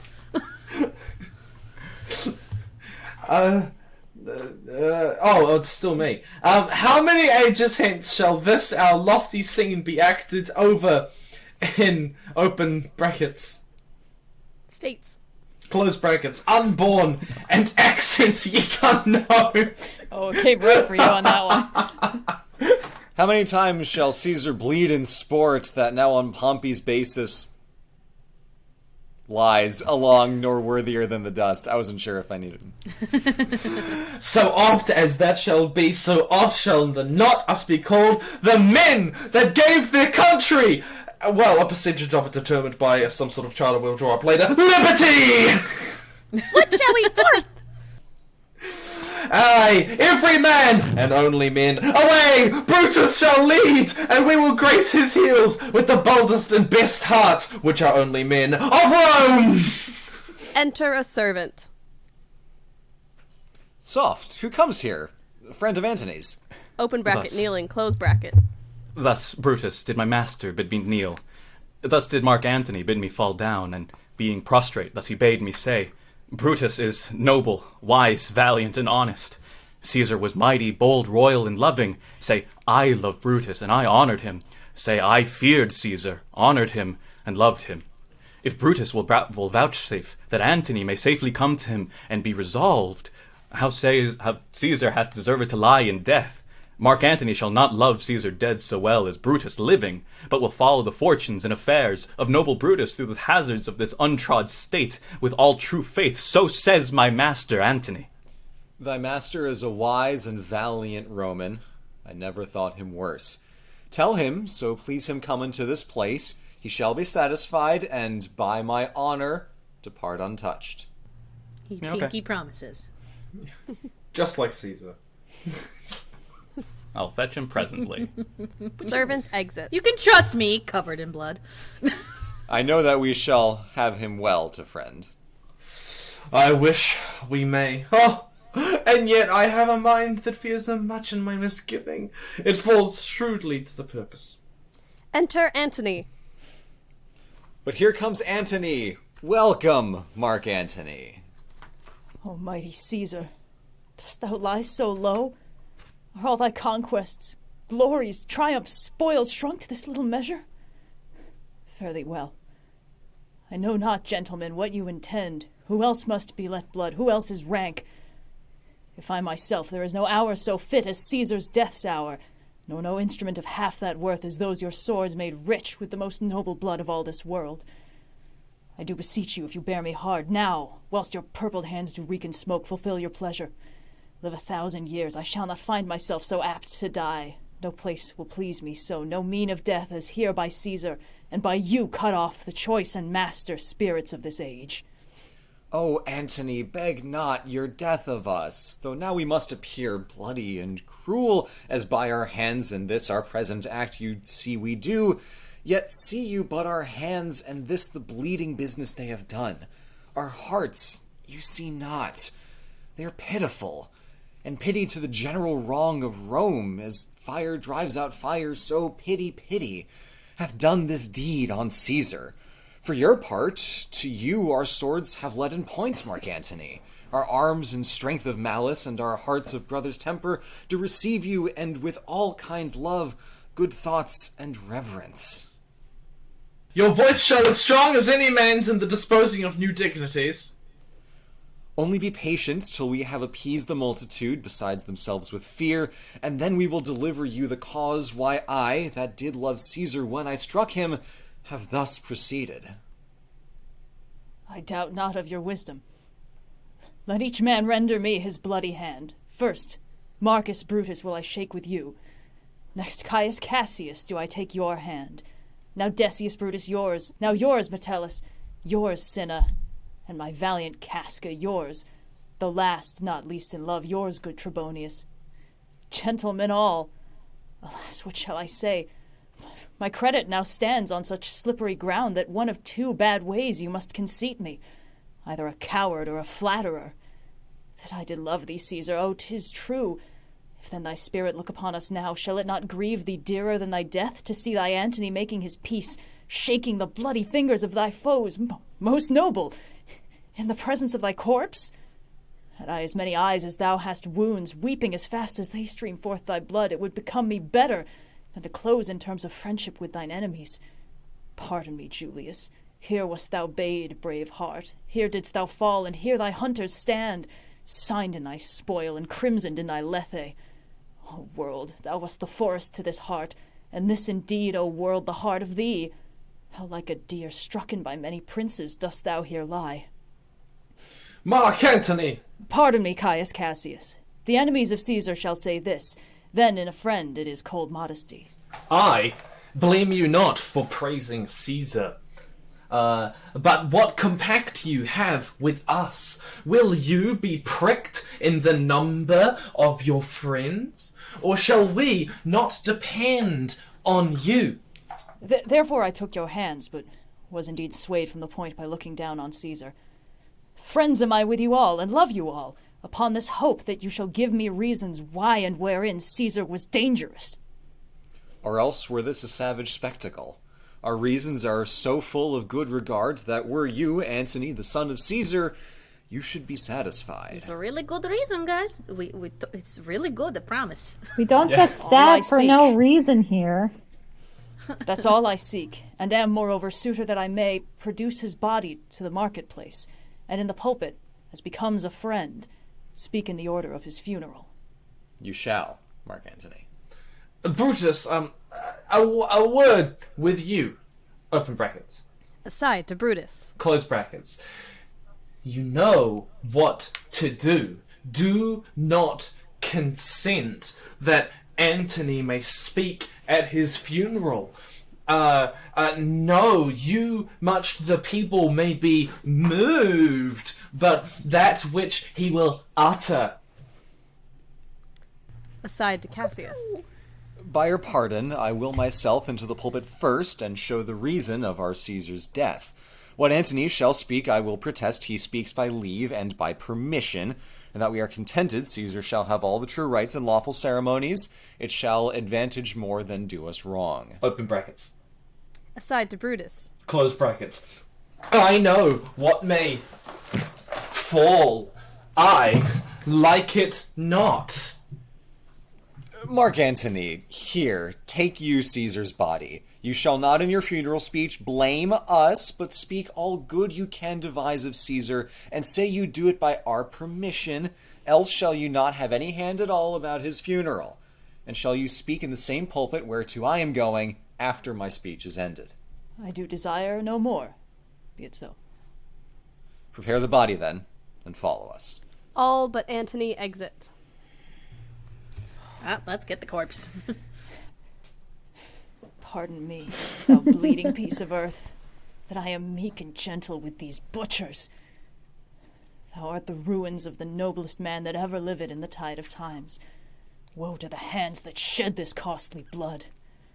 Over thy wounds now do I prophesy, which do like dumb mouths ope their ruby lips to beg the voice and utterance of my tongue. A curse shall light upon the limbs of men. Domestic fury and fierce civil strife shall cumber all the parts of Italy. Blood and destruction shall be so in use, and dreadful objects so familiar, that mothers shall but smile when they behold their infants quartered with the hands of war, all pity choked with custom of fell deeds. And Caesar's spirit, ranging for revenge, with Ate by his side, comes hot from hell, shall in these confines with a monarch's voice cry havoc, and let slip the dogs of war, that this foul deed shall smell above the earth with carrion men groaning for burial. Enter Octavius's servant. You serve Octavius Caesar, do you not? I do, Mark Antony. Caesar did right for him to come to Rome. He did receive his letters and is coming, and bid me to say to you by word of mouth, O Caesar. Thy heart is big. Get thee apart and weep. Passion I see is catching. For mine eyes, seeing those beads of sorrow stand in thine, began to water. Is thy master coming? He lies tonight, within 7 leagues of Rome. Post back with speed and tell him what hath chanced. Here is a mourning Rome, a dangerous Rome, no Rome of safety for Octavius yet. Hie hence and tell him so, yet stay a while. Thou shalt not back till I have borne this corpse into the marketplace. There shall I try in my oration how the people take the cruel issue of these bloody men, according to the which thou shalt discourse to young Octavius of the state of things. Lend me your hand. They exit with Caesar's body. Act 3, Scene 2. Enter Brutus and Cassius with the plebeians. All right, plebeians, you guys ready? Yeah, ready? 3, 2, 1. We will be satisfied. Let us be satisfied. Then follow me and give me audience, friends. Cassius, go you to the other street and part the numbers.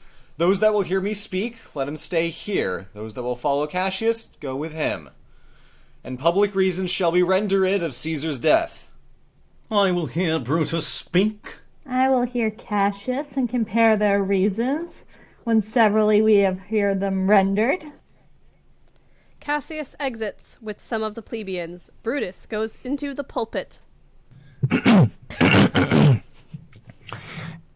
Dash stop stop stop stop stop dash stop step dash dash dash dash stop dash stop stop dash stop dash stop dash dash stop dash stop stop stop stop dash stop dash stop dash stop dash dash stop stop stop stop stop stop stop stop stop dash stop stop stop dash stop dash stop stop stop dash dash stop stop stop dash stop stop stop dash stop dash stop dash stop stop stop stop stop stop stop dash stop stop stop dash stop dash dash stop dash stop stop. Not dots and dashes, not stops and dashes. Be patient. Well, be patient till the last. Romans, countrymen, and lovers, hear me for my cause, and be silent that you may hear. Believe me for mine honor, and have respect to mine honor that you may believe. Censure me in your wisdom, and awake your senses that you may the better judge. If there be any in this assembly, any dear friend of Caesar's, to him I say that Brutus' love to Caesar was no less than his. If then... A likely story. If then that friend demand what... If then that friend, be silent friends, if then demand why Brutus rose against Caesar, this is my answer. Not that I loved Caesar less, but that I loved Rome more. Had you rather Caesar were living and die all slaves than that Caesar were dead to live all free men? As Caesar loved me, I weep for him. As he was fortunate, I rejoice at it. As he was valiant, I honor him. But as he was ambitious, I slew him. There is no tears for his love, no joy for his... Tears for his love, joy for his fortune, honor for his valor, and death for his ambition. Who is here so base that would be a bondman? If any speak, for him I have offered. Who is here so rude that would not be a Roman? If any, speak, for him have I offended. Who is here so vile that will not love his country? If any, speak, for him have I offended. I pause for a reply. None. None, Brutus. None. Then none have I offended. I have done no more to Caesar than you shall do to Brutus. The question of his death is enrolled in the Capitol. His glory not extenuated wherein he was worthy, nor his offences enforced for which he suffered death. Enter Mark Antony and others with Caesar's body.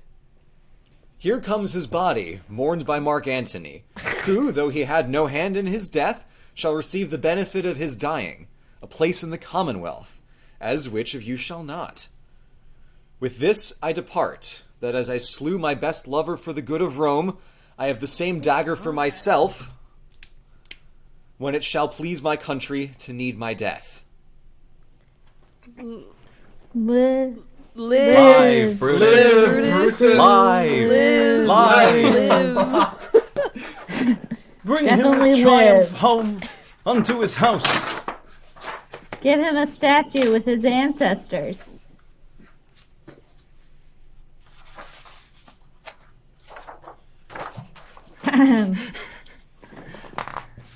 I think he is reading the line. It looks like you just have blank sheets of paper is the It thing. just looks blank. I can see it. Oh, fuck. It's written in cold. Scissors. Maybe bubble Where'd letters Caesar next go? time? Caesar vanished. Did you stab him 33 times? Caesar! Caesar's better parts shall be crowned in Brutus. We'll bring him to his house with shouts and clamors. My countrymen, Peace, silence. Brutus speaks. Peace, ho! good countrymen, let me depart alone, and for my sake stay here with Antony. Do grace to Caesar's corpse, and grace his speech tending to Caesar's glories, which Mark Antony, by our permission, is allowed to make. I do entreat you not a man depart, save I alone, till Antony has spoke. He descends and exits. Stay, ho! And let us hear Mark Antony.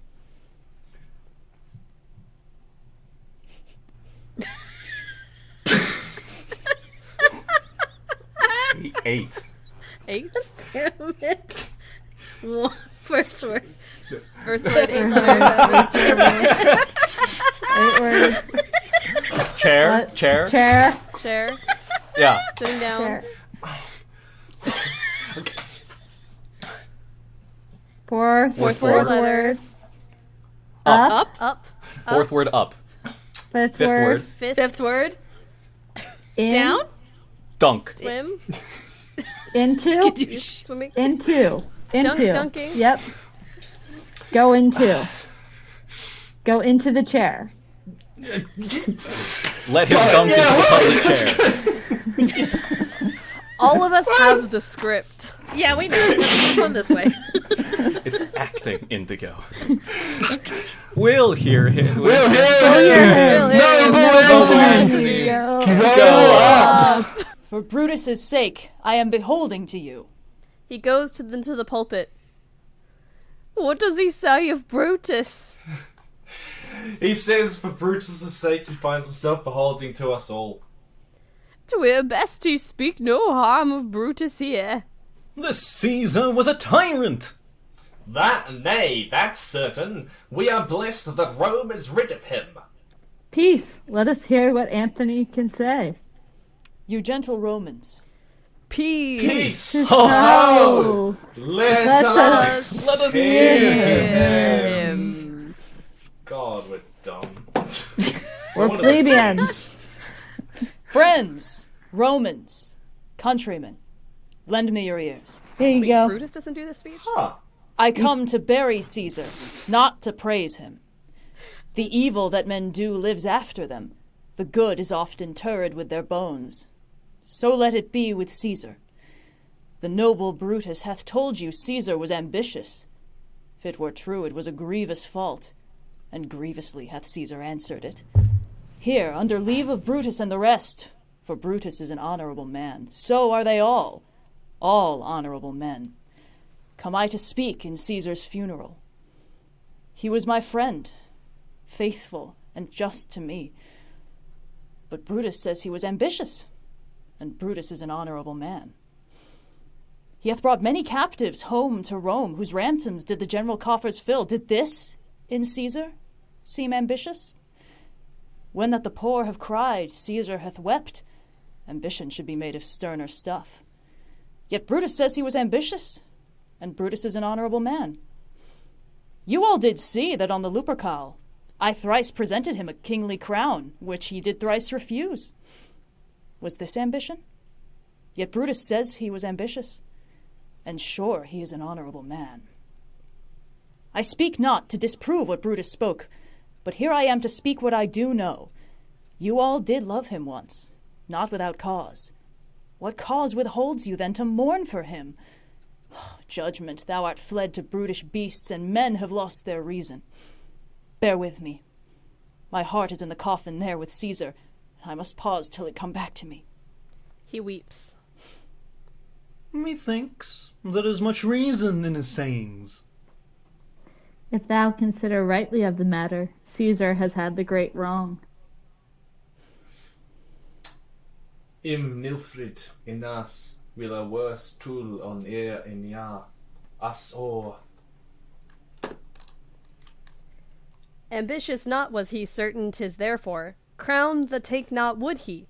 Words his you marked? If it be found so, some will dare abide it. Poor soul, his eyes are red as fire with weeping. And there's not a nobler man in Rome than Antony. Speak to again, begins he. Him mark him now. But yesterday, the word of Caesar might have stood against the world. Now lies he there, and none so poor to do him reverence. Oh, masters, if I were disposed to stir your hearts and minds to mutiny and rage, I should do Brutus wrong, and Cassius wrong, who you all know are honorable men. I will not do them wrong. I rather choose to wrong the dead, to wrong myself and you, than I will wrong such honorable men. But here's a parchment with the seal of Caesar. I found it in his closet. 'Tis his will. Let but the commons hear this testament, which, pardon me, I do not mean to read, and they would go and kiss dead Caesar's wounds, and dip their napkins in his sacred blood, yea, beg a hair from him for memory, and, dying, mention it within their wills, bequeathing it as a rich legacy unto their issue. Antony Mark, it read, will the here will. The will. The will. Will. The will. We will. Have patience, gentle friends. I must not That's read it. 1984 shit. It is not meet you know how Caesar loved you. You are not wood, you are not stones, but men. And being men, hearing the will of Caesar, it will inflame you. It will make you mad. 'Tis good you know not that you are his heirs, for if you should, what would come of it? Read the will. will. We'll hear it, Hear Antony. it, Antony. You shall read us the will. Caesar's will. Will you be patient? Will you stay a while? I've overshot myself to tell you of it. I fear I wrong the honorable men whose daggers have stabbed Caesar. I do fear it. They were Men traitors. honorable?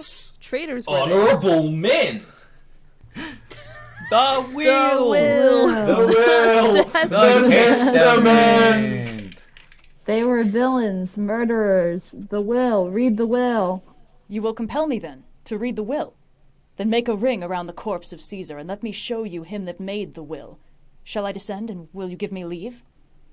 Come down. Come on down! Descend. You shall have leave. Antony descends. Round stand ring Stand from the ass. Stand from the body. Room for Antony, most noble Antony. Nay, press not so upon me. Stand far off. Stand back. Back. Room. Bareback. Back. gotta up Maybe the we pace, don't guys. say that one that slow. This is like 1984, like the audience chanting. Believe in us. This is literally 1984. It's 44 BC. 1944 What about BC. Famously 44 BC. If When you is have that? Could be any tears, year. It could be any Prepare. time. When was that during? Honestly, how accurately were they counting? And really, what is time anyway?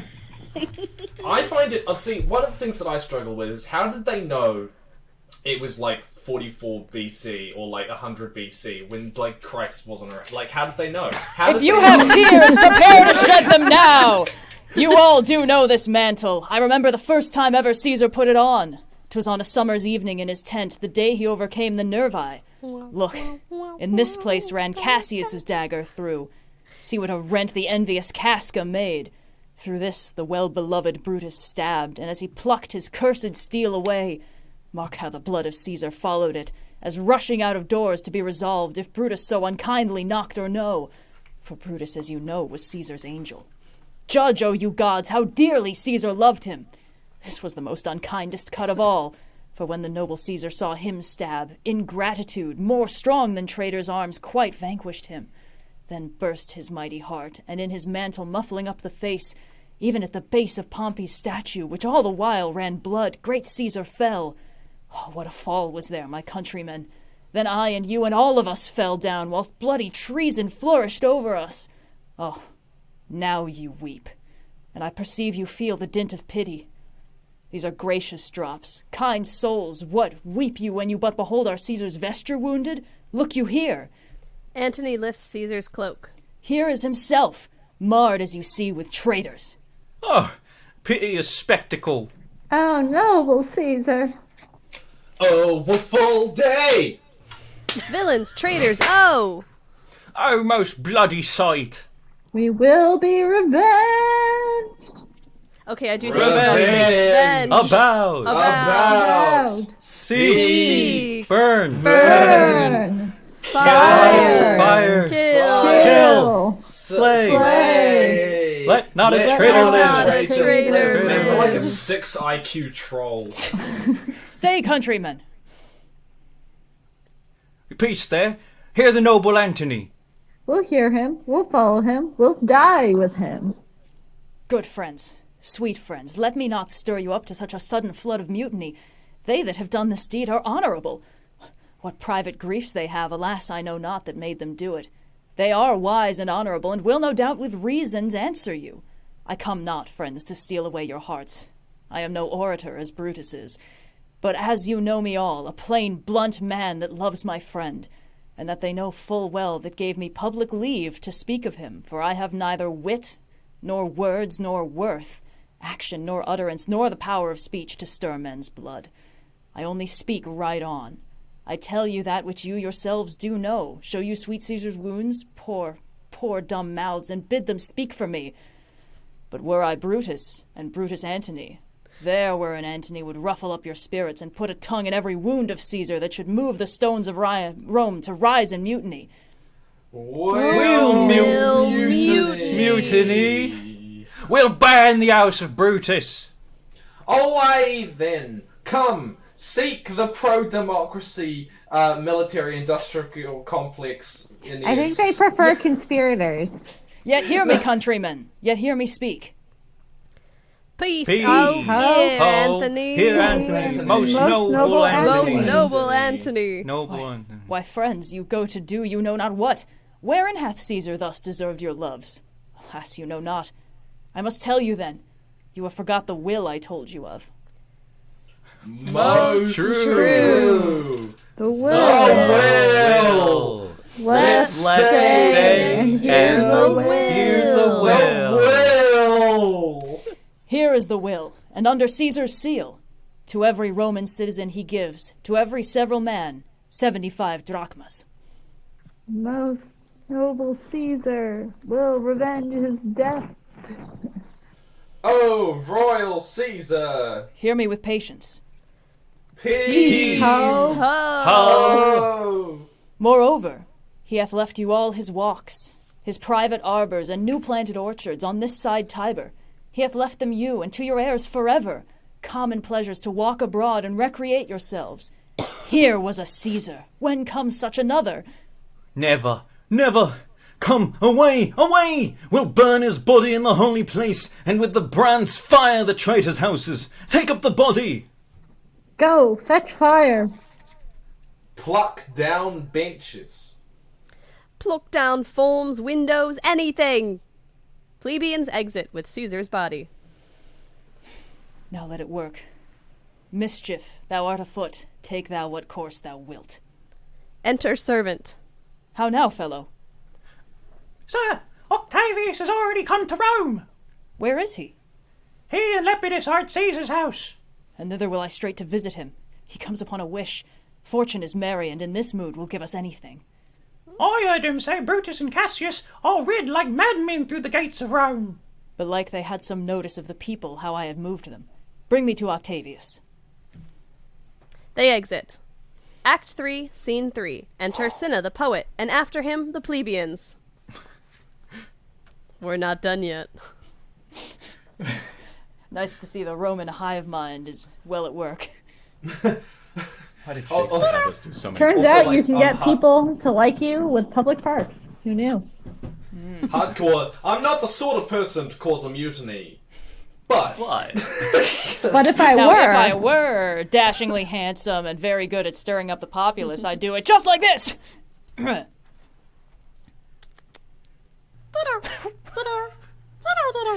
my god.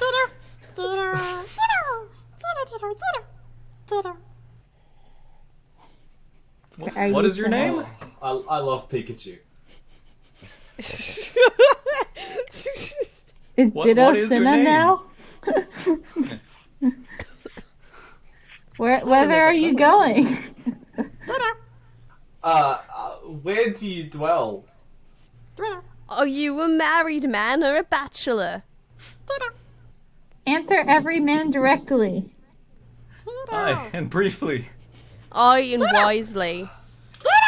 I and truly, you were the best.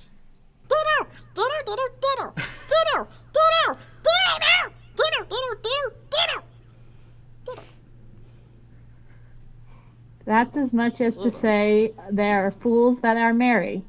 You bear a bang for that, and I fear proceed directly. As a friend or an enemy? That matter is answered directly.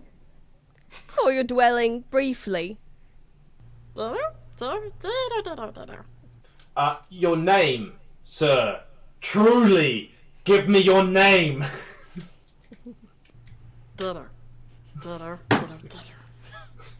Tear him to pieces, he's an imposter, conspirator! Tear him for his bad verses! Tear him for his bad verses! There's nothing worse than bad poetry! It is no matter. His name's Cinna. Pluck by his name out of his heart and turn him going. Tear him! Tear him! Come, brands, ho, fire brands! To Brutus, to Cassius, burn all of them! Some to Decius's house, and some to Cascus' house, some to Ligarius's house! Away! Go! And All die, the plebeians Cassius. exit, carrying off Cinna. And with that, we'll hit Act 4, Scene 1. Enter Antony, Octavius, and Lepidus. These many then shall die. Their names are pricked. Your brother too must die. Consent you, Lepidus? Hi.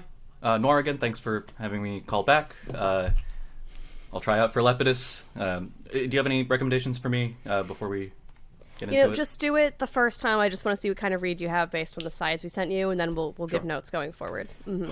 Okay, you got this. I do consent! Prick him down, Antony. Yeah, that was good. I think we're picturing a bit of a younger edge to the part. Do you think you could give me like your best?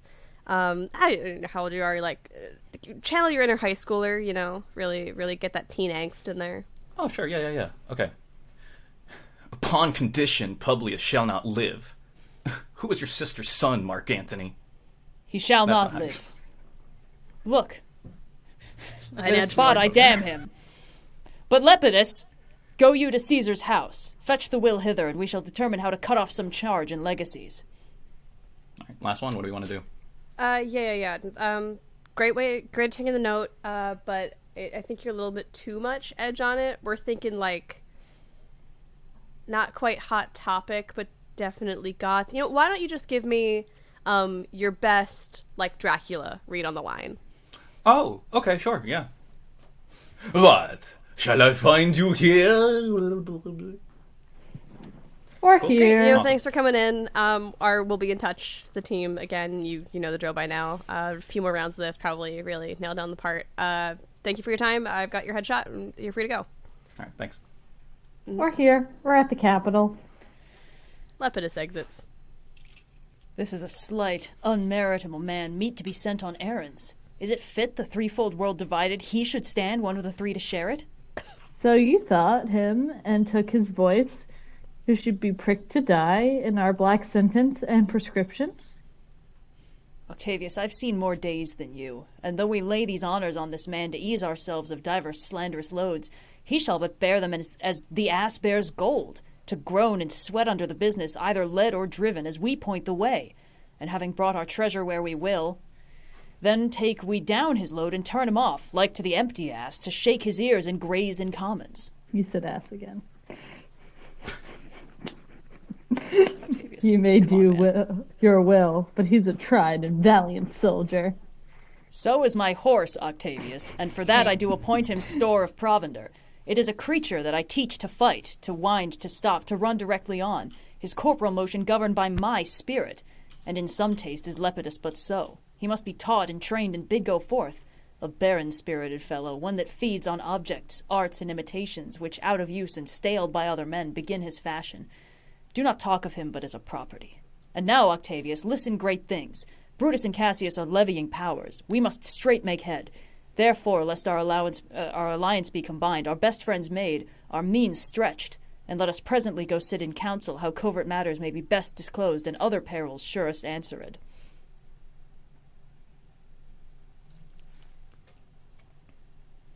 Let us do so, for we are at the stake, and bade about with many enemies, and some that smile have in their hearts, I fear, millions of mischief. They exit. Act 4, Scene 2. Drum. Enter Brutus, Lucilius, Lucius, and the army. Titanus and Pindarus meet them. Stand, ho! Give the word, ho, and stand! What now, Lucilius? Is Cassius near? He is at hand, and Pindarus is come to do you your salvation from his master. He greets me well. Your master, Pindarus, in his own change, or by ill officers, hath given me some worthy cause to wish things done undone. But if he had at hand, I shall be satisfied. I do not doubt, but that my noble master will appear, such as he is, full of regard and honor. He is not doubted. Brutus and Lucilius walk aside. A word, Lucilius. How he received you, let me be resolved. With courtesy and with respect enough, but not with such familiar instances, nor with such free and friendly conference as he hath used of old. Thou have described a hot friend cooling. Ever note, Lucilius, when love begins to sicken and decay, it useth an enforced ceremony. There are no tricks in plain and simple faith, but hollow men, like horses hot at hand, make gallant show and promise of their mettle. Low march within. But when they Sorry, should my endure the cat bloody was spur, sneezing. they fall their crests and, like deceitful jades, sink in the trial. Comes his army on. They mean this night in Sardis to be quartered. The greater part, the horse in general, are come with Cassius. Enter Cassius and his powers. Hark, he has arrived. March gently on to meet him. Stand ho! Stand ho, speak the word along. Stand! Stand! Stand! You guys are the worst soldiers ever. Most noble brother, you have done me wrong. Judge me? You gods, wrong I mine enemies, and if not so, how should I wrong a brother? Brutus, This sober form of yours hides wrongs, and when you do them... Cassius, be content. Speak your grief softly. I do know you well. Before the eyes of both our armies here, which should perceive nothing but love from us, let us not wrangle. Bid them move away, then in my tent, Cassius, enlarge your griefs, and I will give you audience. Pindarus, bid our commanders lead their charges off a little from this ground. Lucius, do you the like, and let no man come to our tents till we have done our conference. Let Lucilius and Titanius guard our door. Come on, All tonight but as we go Brutus dark. and Cassius exit. Act 4, Scene 3. That you have wronged me doth appear in this. You have condemned me, and noted Lucius Pella for taking bribes here in the Sardians, wherein my lad is praying by your side, because I knew the man was slighted off. You wronged yourself to write in such a case. In such a time as this, it is not meet that every nice offence should bear his comment. Let me tell you, Cassius, you yourself are much condemned to have an itching palm to sell and mart your offices for gold to undeservers. I an itching palm? You know that you and Brutus that speaks this, or by the gods, the speech is else with your last. The name of Cassius honors this corruption, and chastisement doth therefore hide his head. Chastisement? Remember March, the Ides of March, remember. Did not great Julius bleed for justice' sake? What villain touched his body that did stab, and not for justice? What, shall one of us that struck the foremost man of all this world but for supporting robbers, shall we now contaminate our fingers with base bribes, and sell the mighty space of our large honors for so much trash as may be grasped thus? I had rather be a dog and bay the moon than such a Roman. Brutus, bait not me. I'll not endure it. You forget yourself. To hedge me in, I am a soldier. I, older in practice, abler than yourself to make conditions. Go to, you are not, Cassius. I am. I say you are not. Urge me no more. I shall forget myself. Have mind upon your health, tempt me no further. Away, slight man. Isn't it possible? Hear me, for I will speak. I must give way in room to your rash choler. Shall I be frightened when a madman stares? Oh, you gods, must I endure all this? All this? Aye, more! Fret till your proud heart break. Go show your slaves how choleric you are and make your bondmen tremble. Must I budge? Must I observe you? Must I stand and crouch under your testy humor? By the gods, you shall digest the venom of your spleen, though it do split you. For from this day forth, I'll use you for my mirth, yea, for my laughter when you are waspish. Is it come to this? You say you are a better soldier. Let it appear so, make your vaunting true, and it shall please me well. For mine own part, I shall be glad to learn of noblemen. You wrong me in every way. You wrong me, Brutus. I say it an elder soldier, not a better. Did I say better? If you did, I care not. When Caesar lived, he durst not, and thus moved me. Peace, peace, you durst not so have tempted him. I durst not? No. What? Durst not tempt him? For your life you durst not. I can't abide this word durst. Do not presume too much upon my love. I may do than I shall be sorry for. You have done that you may be sorry for. There is no terror, Cassius, in your threats, for I am armed so strong in honesty that they pass me by as the idle wind, which I respect not. I did send to you for certain sums of gold which you denied me, for I can raise no money by vile means. By heaven, I had rather coin my heart and drop my blood for drachmas than to wring from the hard hands of peasants their vile trash by any indirection.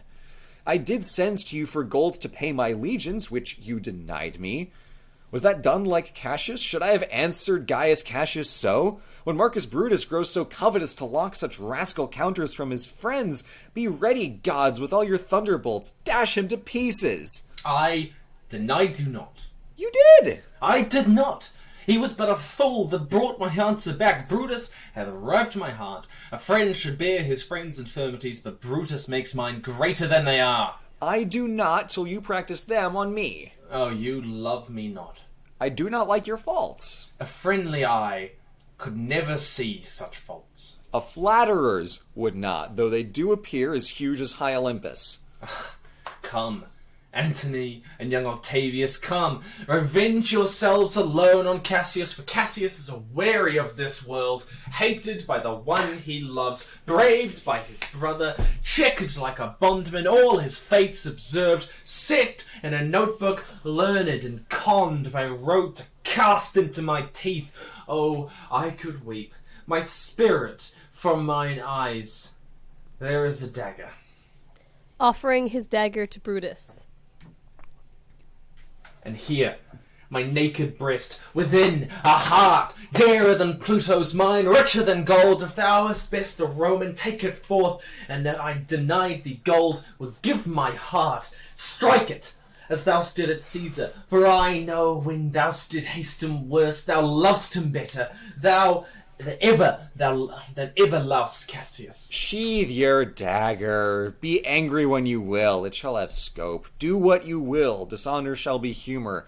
Oh, Cassius, you are yoked with a lamb that carries anger as the flint bears fire, who, much enforced, shows a hasty spark, and straight is cold again. Hath Cassius lived to be but mirth and laughter to his Brutus, when grief and blood ill-tempered vexeth him? When I spoke that, I was ill-tempered too. Do you confess so much? Give me your hand. And my heart too. They clasp hands. Oh, Brutus. What's the matter? Have you not love enough to bear with me when that rash humour which my mother gave me makes me forgetful? Yes, Cassius, and henceforth when you are over earnest with your Brutus, he'll think your mother chides and leave you so. Enter a poet, followed by Lucilius, Titinus, and Lucius.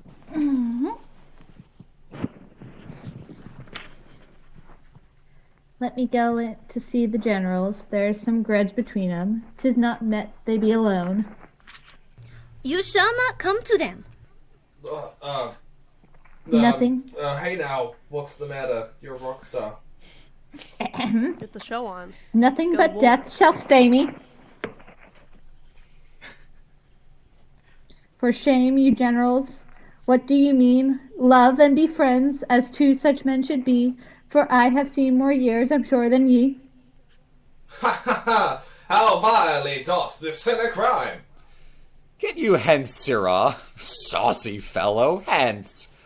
Bear with him, Brutus. 'Tis his fashion. I'll know his humor when he knows his time. What should the wars do with these jiggling fools? Companion, hence. Away! Away! Begone! Poet exits. Lucilius and Antonius bid the commanders prepare to lodge their companies tonight. And come yourselves, and bring Messala with you, immediately to us, open bracket. Lucilius and Titinus exit. Close bracket. Close bracket. Lucius, a bowl of wine. Open bracket. Lucius exits. Close bracket. I did not think you could have been so angry. Oh, Cassius, I am sick of many griefs. Of your philosophy you make no use, if you give to place to accidental evils. No man bears sorrow better. Portia is dead. Ha! Portia? She's dead. I'm dead? She is dead. Way to just drop that bomb. Wow. I didn't even know. What a twist. At least Lady Macbeth got like a, oh no, in the distance. Yeah. How escaped I killing when I crossed you so? Oh, insupportable and touching loss, upon what sickness? Impatient of my absence, and grief that young Octavius with Mark Antony had made themselves so strong, for with her death that tidings came. With this she fell distract, and her attendant absent swallowed fire. And died so? Even No. so. Oh, you mortal gods. Enter Lucius with wine and tapers. Speak no more of her. Give me a bowl of wine. In this... Shut up about your dead wife. Let's not talk about her. Let's talk about That's you. enough of over your wine. tragedy. Cold-blooded. In this I bury all unkindness, Cassius. He drinks. Oh, my heart is thirsty for that noble pledge. Fill! Lucius, fill till the line as well. Oh, as well the cup. I cannot drink too much of Brutus's love. He drinks. Yay! I haven't said that he stopped drinking yet. Blue, I Glug, believe you should still be chugging. Glug. Brutus's coping mechanism is gay panic. I was gonna say. Yeah. It's like, Well, hey, my bro, wife's dead. Hey, so what are you doing? What are you I know we doing, just Miles? had this really heartfelt like argument and then like kissed and made up, but also my wife's dead, so guess who's single? You know what'll really help me get over the death of my wife? Some sweet, sweet love from No you. wonder he was so mad at the poet.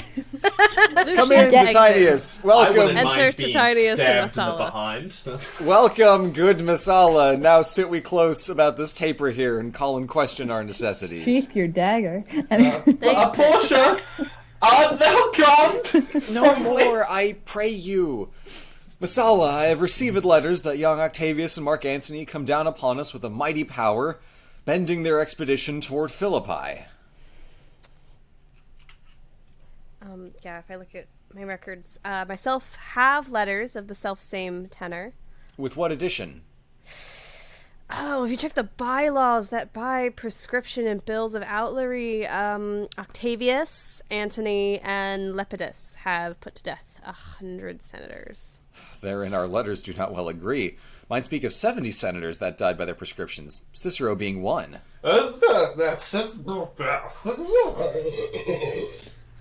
Cicero is dead, and by that order of prescription, have you letters from your wife, my lord? No, Masala. Nor nothing in your letters writ of her? Nothing, Masala. That methinks is strange. Why ask you? Hear you aught of her in yours? No, my lord. Now as you are a Roman, tell me true. You lying Then bitch. like a Roman bear, the truth I tell. She dead. And by a strange manner. Oh, Hella dead. Hella dead. why, farewell, Portia. We must die, Masala. With meditating that she dies... That she must die once, I have the patience to endure it now. Well, even so great men, great losses should endure. We have business to do. I have as much as Alice and you, but my theft could not be.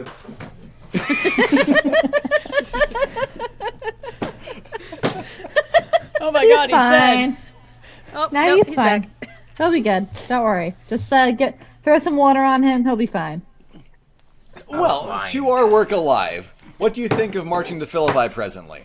I do not think it is good. You know it's good, Portia. Your reason? Sorry, did I say Portia? I mean Brutus. This is it. This is it. Tis better that the enemy seeks us, so shall he waste his means, weary as soldiers, doing himself offence, whilst we, lying still, are full of rest, defence, drink, alcohol, and newness. Good reasons must force give place to better. People twixt Philippi and this ground do stand but in a forced affection, for they have grudged us contribution. The enemy, marching along by them shall make a fuller number up. Come on refreshed, new added and encouraged, from which advantage shall we cut him off, if at Philippi we do face him there, these people at our back. Here. Under your pardon, you must note besides that we have tried the utmost of our friends. Our legions are brimful, our cause is ripe. The enemy increaseth every day. We, at the height, are ready to decline. There is a tide in the affairs of men which, taken at the flood, leads on to fortune. Omitted, all the voyage of their life is bound in shallows and in miseries. On such a full sea are we now afloat, and we must take the current when it serves or lose our ventures. Then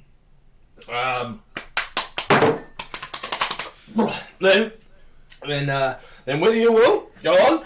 We'll along ourselves and meet them at Philippi. The deed of night is crept upon our talk, and nature must obey necessity, which we will miser with a little rest. There is no more to say. No more.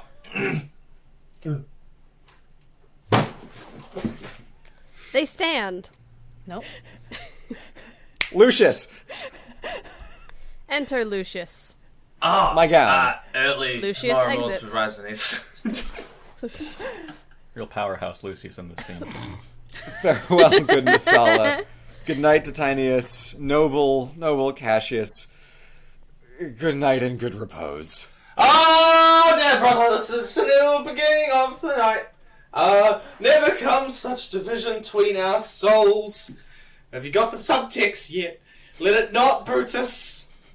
Enter Let it not. Lucius with the gown. Everything is well. Oh, jeez, I can't really fall asleep. Good night, my lord. Good night, good brother. Yeah, brother. Yeah. Good night, Lord Brutus, with whoever's titting us. Farewell, everyone. All but Brutus and Lucius exit. Give me the gown. Where is thy instrument? Here in the tent. What, thou speakst so drowsily? Poor knave, I blame thee not. Thou art or watched. Call Claudius and some other of my men. I'll have them sleep on cushions in my tent. Varro and Claudius. Sleepover. Enter Varro and Claudius.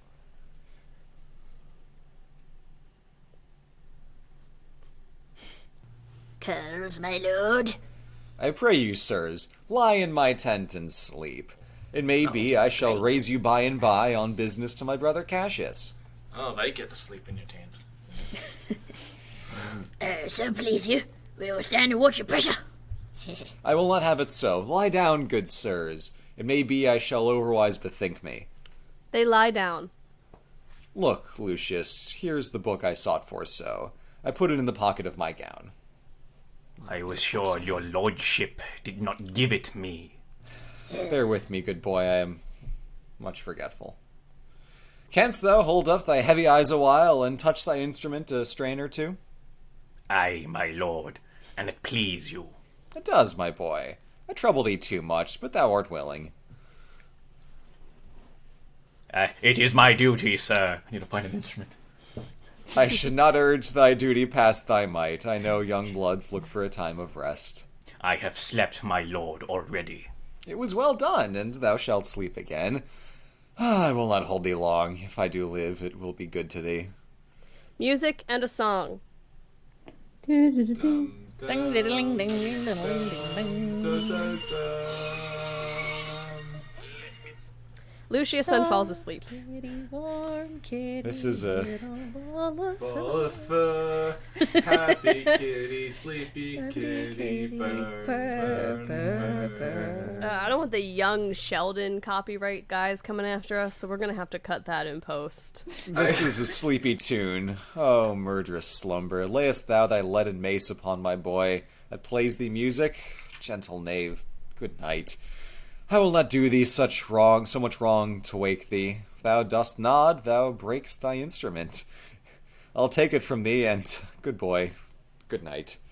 He moves the instrument. Let me see. It's not the leaf turned down where I left reading. Here it is, I think. How ill this taper burns. Enter the ghost of Caesar. Ah! Who comes there?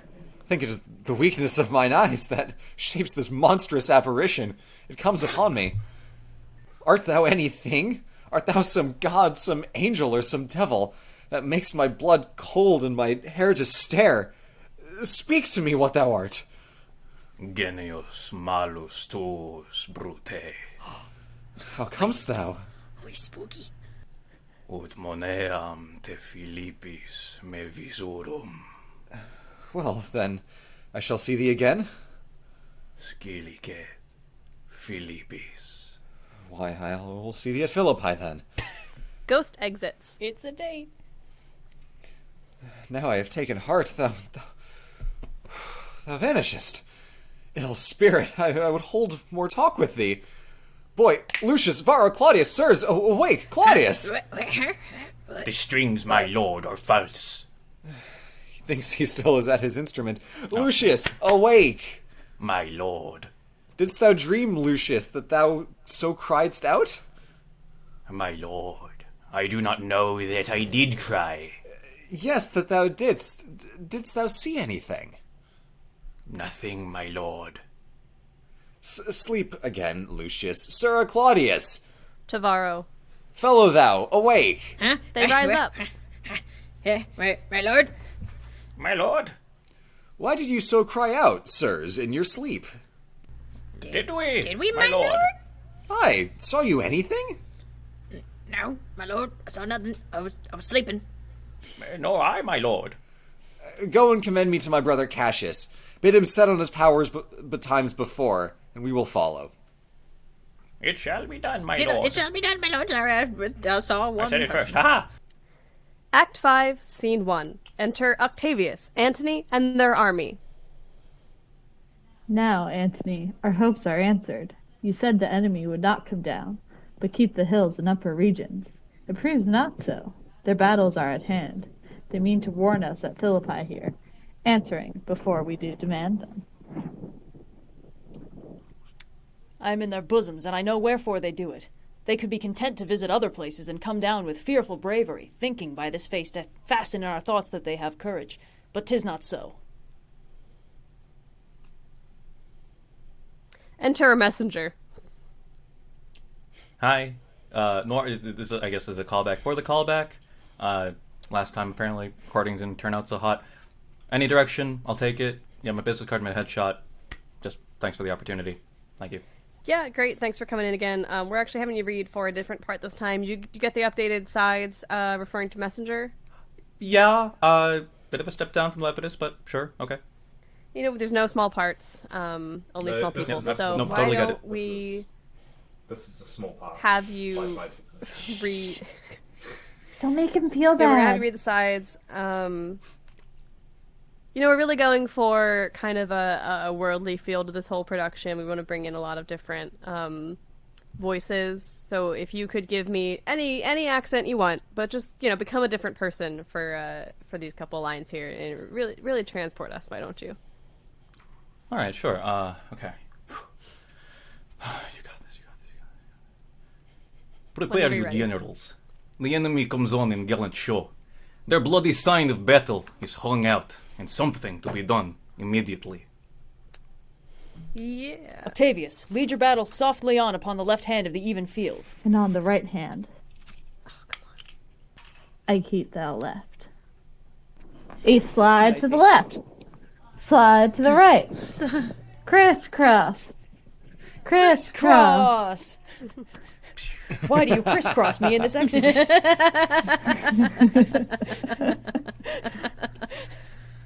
Okay.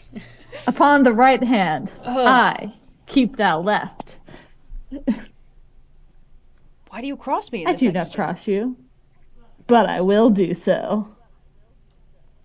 March, drum, enter Brutus, Cassius, and their army, including Lucilius, Titanus, and Messala. They stand and would have parley. Alrighty,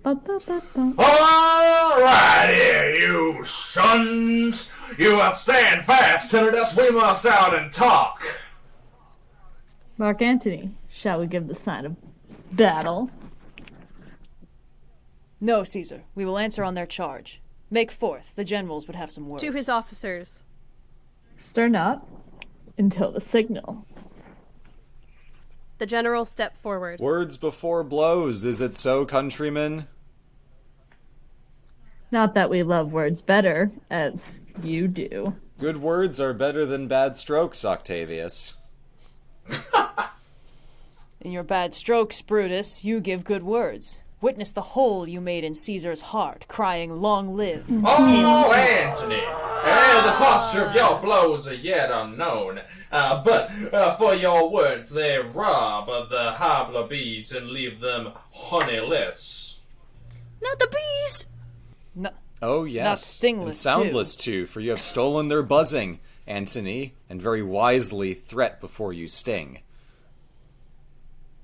villains, you did not so when your vile daggers hacked one another in the sides of Caesar.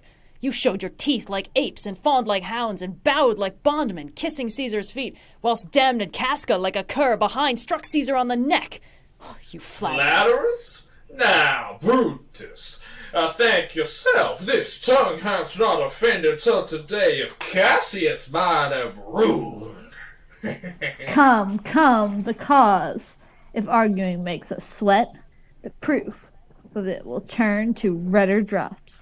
Look, I draw a sword against the conspirators. He draws. When think you that the sword goes up against? Never, till Caesar's 30 wounds will be well avenged, or till another Caesar has added slaughter to the sword of traitors. Caesar, thou canst not die by traitors' hands unless thou bringst them with thee.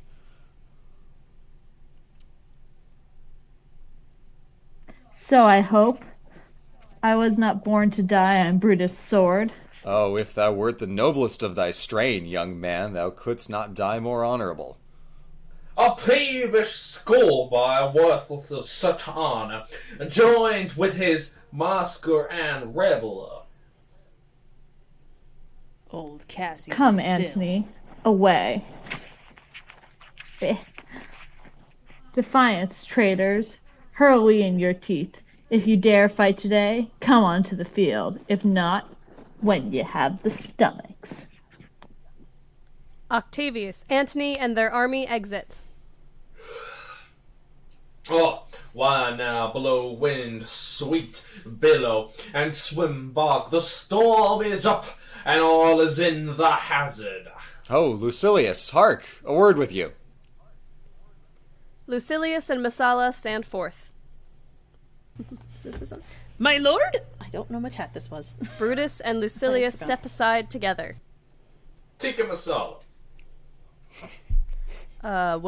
What says my general? I'm sorry, what was that? You caught me at a bad time. Masala, this is my birthday. As this happy very birthday. day... Well, thank you. I'm gonna kill you. Cassius Spawn. I refer to myself in third person. Give me thy hand, Masala. Be thou my witness against my will, as Pompey was. Am I compelled to sit upon...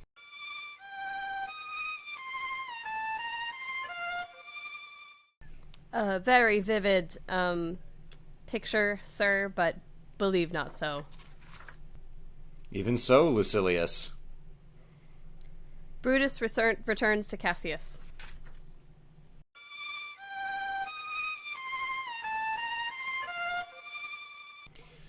Even by rule of that philosophy by which I did blame Cato for the death which he did give himself, I know not how, but I do find it cowardly and vile, for fear of what might fall, so to prevent the time of life, arming myself with patience to stay the providence of some high powers that govern us below.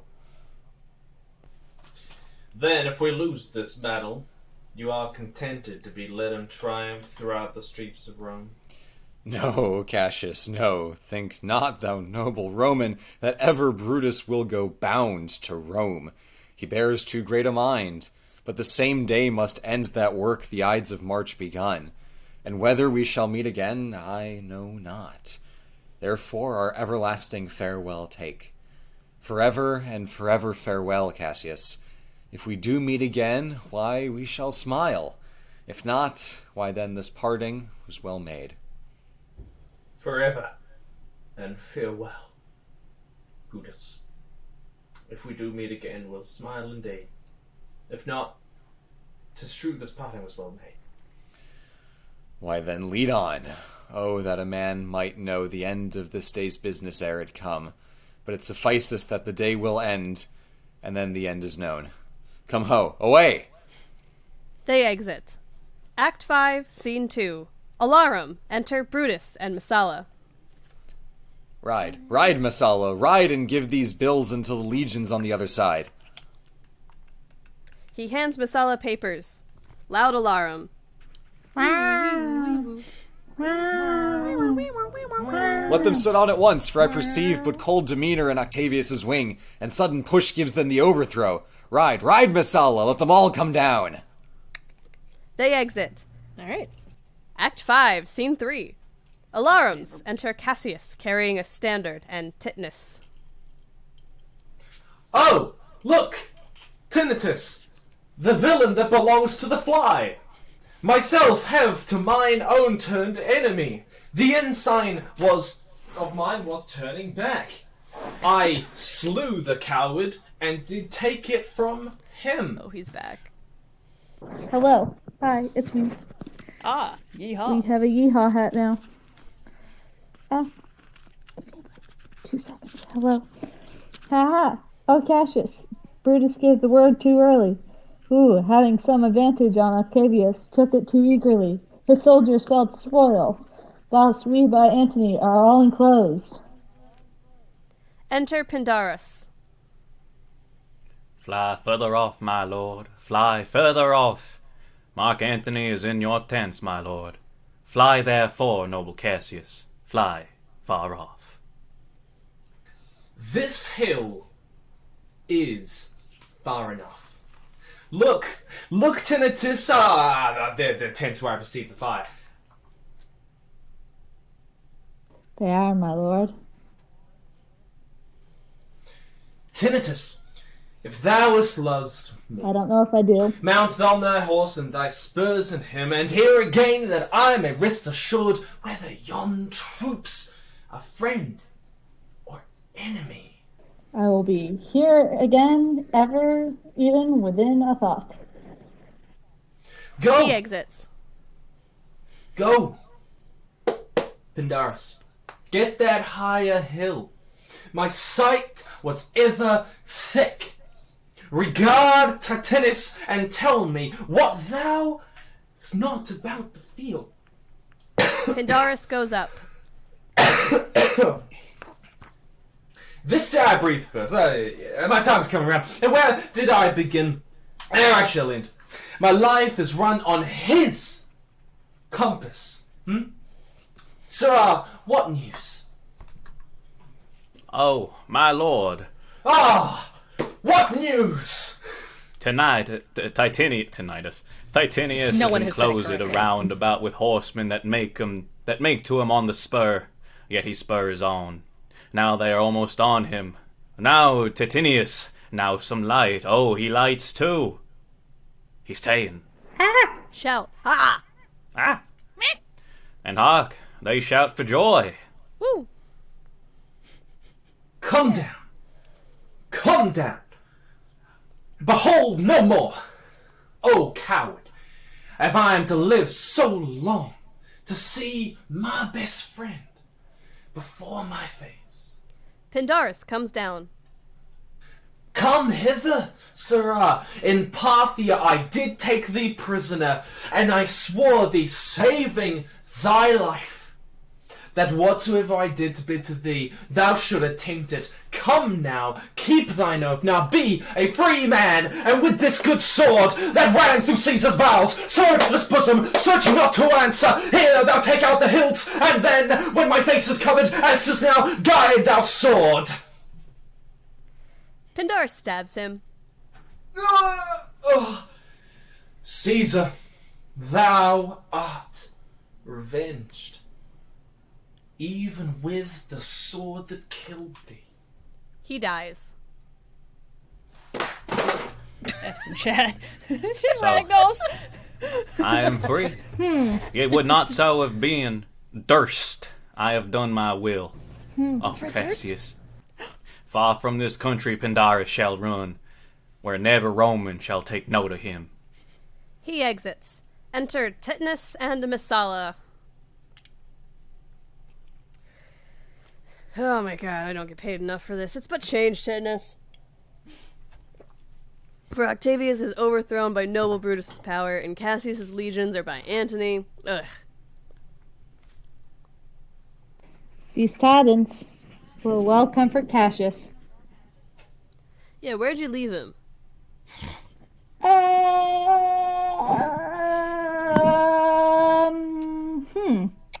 All disconsolate with Pindarus, his bondman, on this hill, I think. Somewhere around So here. is that, on this hill. Is that him lying on the ground?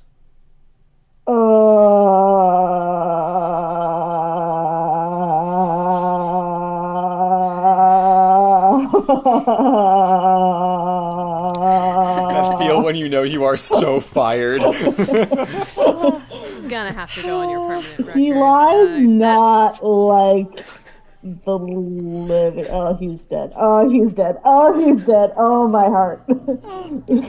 So is this not Well, he? someone's not getting paid. No, this was he, Masala, but Cassius is no more. No, he's dead. Oh, setting sun, as thy red rays thou dost sink tonight, so in his red blood Cassius' day is set. The sun of Rome is set, our day is gone. Clouds, dew, and dangers come. Our deeds are done. Mistrust of my success has done this deed. In my defense, he did send me out there. That was his fault. All right. Oh man. Mistrust of good success hath done this deed. Hateful error, melancholy's child.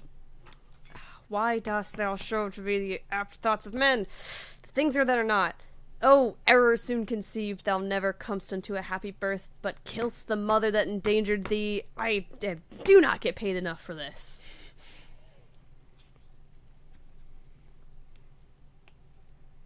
What, Pandarus? Where art thou, Pandarus? I definitely left Pandarus here with him. Yeah, can you go seek him out, Titanus? And whilst I gotta go report this to Brutus.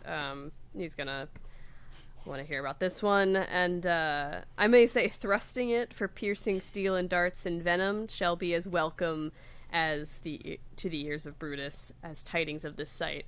I am going to get ripped a new one. So, if I'm fired tomorrow, you know why. I mean, I would be fired, but my boss is dead, so best of luck to you. Hi, you, Masala, and I will seek for Pandarus for a while.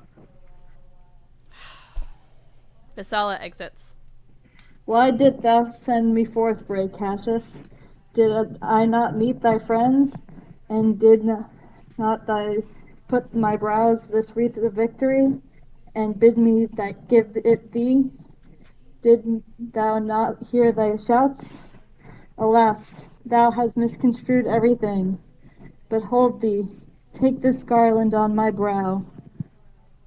Laying the garland on Cassius's brow.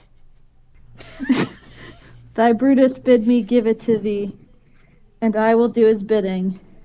Brutus, come apace, and see how I regard Caius Cassius. By your leave, gods, this is a Roman's part. Come, Cassius' sword, and find Titanus' heart. Blech! He dies on Cassius's sword. Alarum, enter Brutus, Messala, young Cato, Strato, Volumnius, and Lucilius. Libio and Flavius, also included in this list. Good word. You can't fire me if I'm dead. Where Masala doth his body lie? Lo, yonder, and Titanus is mourning it, so that's his department. Titanius faces upward. Oh, you gotta be shitting me. Cato? Give me a second. We do. Yep. I'm working on it. Oh. What bastard doth not? Who will go with me? I will proclaim my name about the field. I am the son of Marcus Cato. Ho! A foe to tyrants, and my country's friend. I am the son of Marcus Cato. Ho! What? Cato, I think you skipped ahead of page. Cato, you skipped I definitely skipped ahead of page. Cato, you time traveled into your next scene. I went to the wrong page. I was distracted by a cat. Alright guys, show must go on. Gosh, If you skip Cato, a page, is you something skip a page. impeding your ability to see? He is fine. Oh, Julius Caesar, thou art mighty yet. Thy spirit walks abroad and turns our swords in our own proper entrails. Low alarums.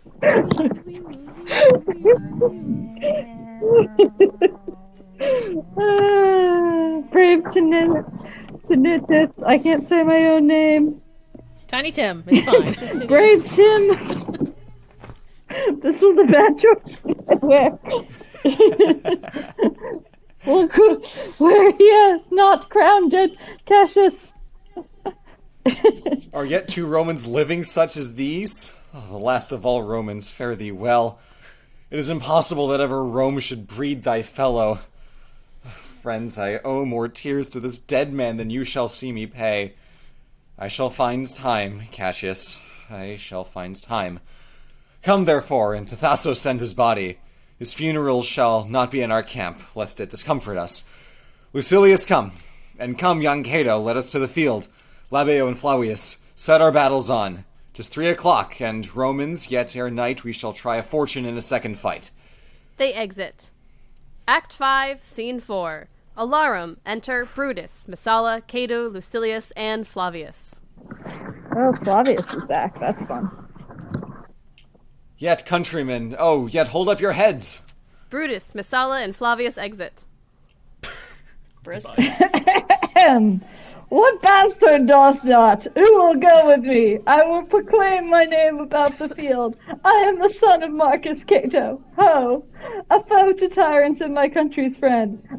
I am the son of Marcus Cato. Ho! Enter soldiers and fight. And I am Brutus! Marcus Brutus! Brutus! My country's friend! Know me for Brutus! Cato is killed. Oh, young and noble Cato! Art thou down?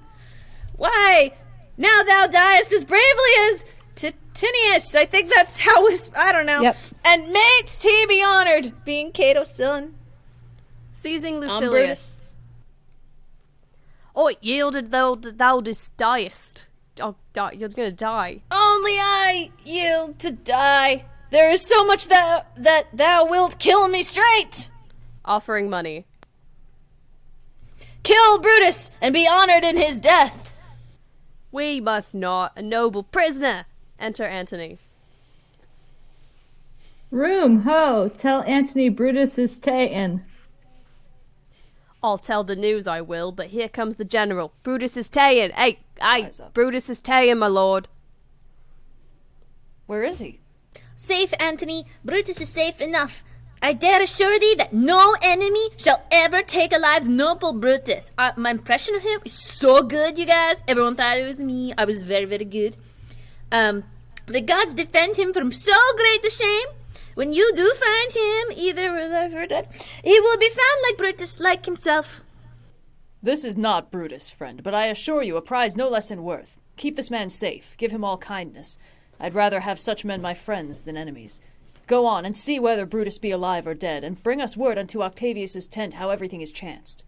They exit in Totally different fell for directions. Act 5, Scene 5. Enter Brutus, Dardanus, Clytus, Strato, and Volumnius. Come, poor remains of friends, rest on this rock. He sits down. Statilius showed the torchlight, but my lord, he came not back. He is or taken or slain. Sit thee down, Cletus. Slaying is the word. It is a deed in fashion. Hark thee, Cletus. He whispers to Clytus. What, I, my lord? No, not for all the world. Peace, then. No words. I'd rather kill myself. Hark thee, Dardanus. He whispers to Dardanus. Shall I do such a deed? Oh, Dardanus. Oh, Cletus. Oh, Cletus. Oh, Dardanus and no, Clytus found him. side. What ill request did Brutus make to thee? To kill him, Cletus. Look, he meditates. Clytus, I must insist. Now, is that noble vessel full of grief, that it runs over even at his eyes? Come hither, good Volumnius. List a word. What says I, my lord? Why this, Volumnius. The ghost of Caesar hath appeared to me several times by night, at Sardis once, and this last night here at Philippi Fields. I know my hour is come. Not so, my lord. Nay, I am sure of it, Volumnius. Thou seest the world, Volumnius, how it goes.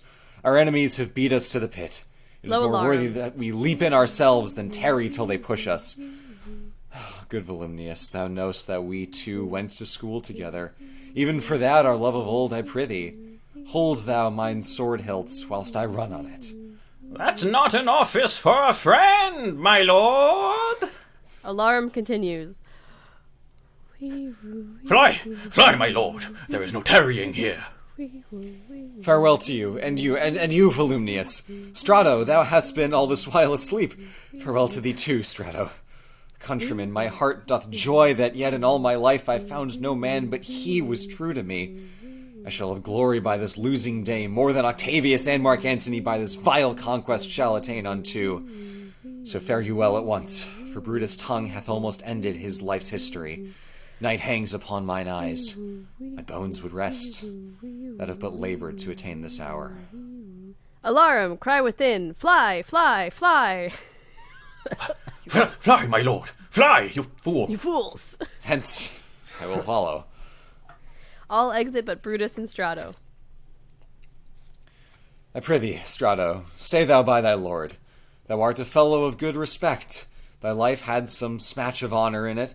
Hold, then, my sword, and turn away thy face while I do run upon it. Wilt thou, Strato? Give me your hand first. Farewell. Lord, good luck. Farewell, good Strato. Brutus runs on his sword. Caesar, now be still. I killed not thee with half so good a will. He dies. Alarum, retreat. Enter Antony, Octavius, Messala, Lucilius, and the army. What man is that? That is my master's man. Strato, where's thy master? Free from the bondage you are in, Messala, the conquerors can make but a fire of him, for Brutus only overcame himself, and no man hath honour by his death. So Brutus should be found. I thank thee, Brutus, that thou hast proved Lucilius' saying true. All that serve Brutus, I will entertain them. Fellow, wilt thou bestow thy time with me? Aye, if Messala would prefer me to you. Do so, good Messala. Yeah, sure, whatever. How died my master, Strato? I held the sword, and he did run upon it. Octavius, then take him to follow thee. That did the latest service to my master. I'm gonna put my resume out there instead. I think that this company doesn't have a lot of room for me. This was the noblest Roman of them all. All the conspirators, save only he, did that they did of envy of great Caesar. He only, in a general honest thought and common good to all, made one of them. His life was gentle, and the elements so mixed in him that nature might stand up and say to all the world, this was a man. According to his virtue, let us use him, with all respect and rites of burial. With my tent his bones tonight shall lie, most like a soldier, ordered honorably. So call the field to rest, and let's away, to part the glories of this happy day. We'll put him in the tent, then we can get drunk! Yeah! From the party! Woo! What a happy day! Yeah! Woo! People died. It's cool. I died twice. And Rome Julius was Caesar. saved forever. But the important thing is they never killed their ruler again. Yay! Nope, never. Mark Antony was totally so much fine, for- guys. Joining us on this very text-accurate rendition of Shakespeare's Julius Caesar. Both a historical lesson that we were always right about in this particular recording. Blue is... this is endorsed, and also just a fun time. So thanks so much for watching. I hope you guys enjoyed, and we will, I don't know, do another play some other time. Yeah.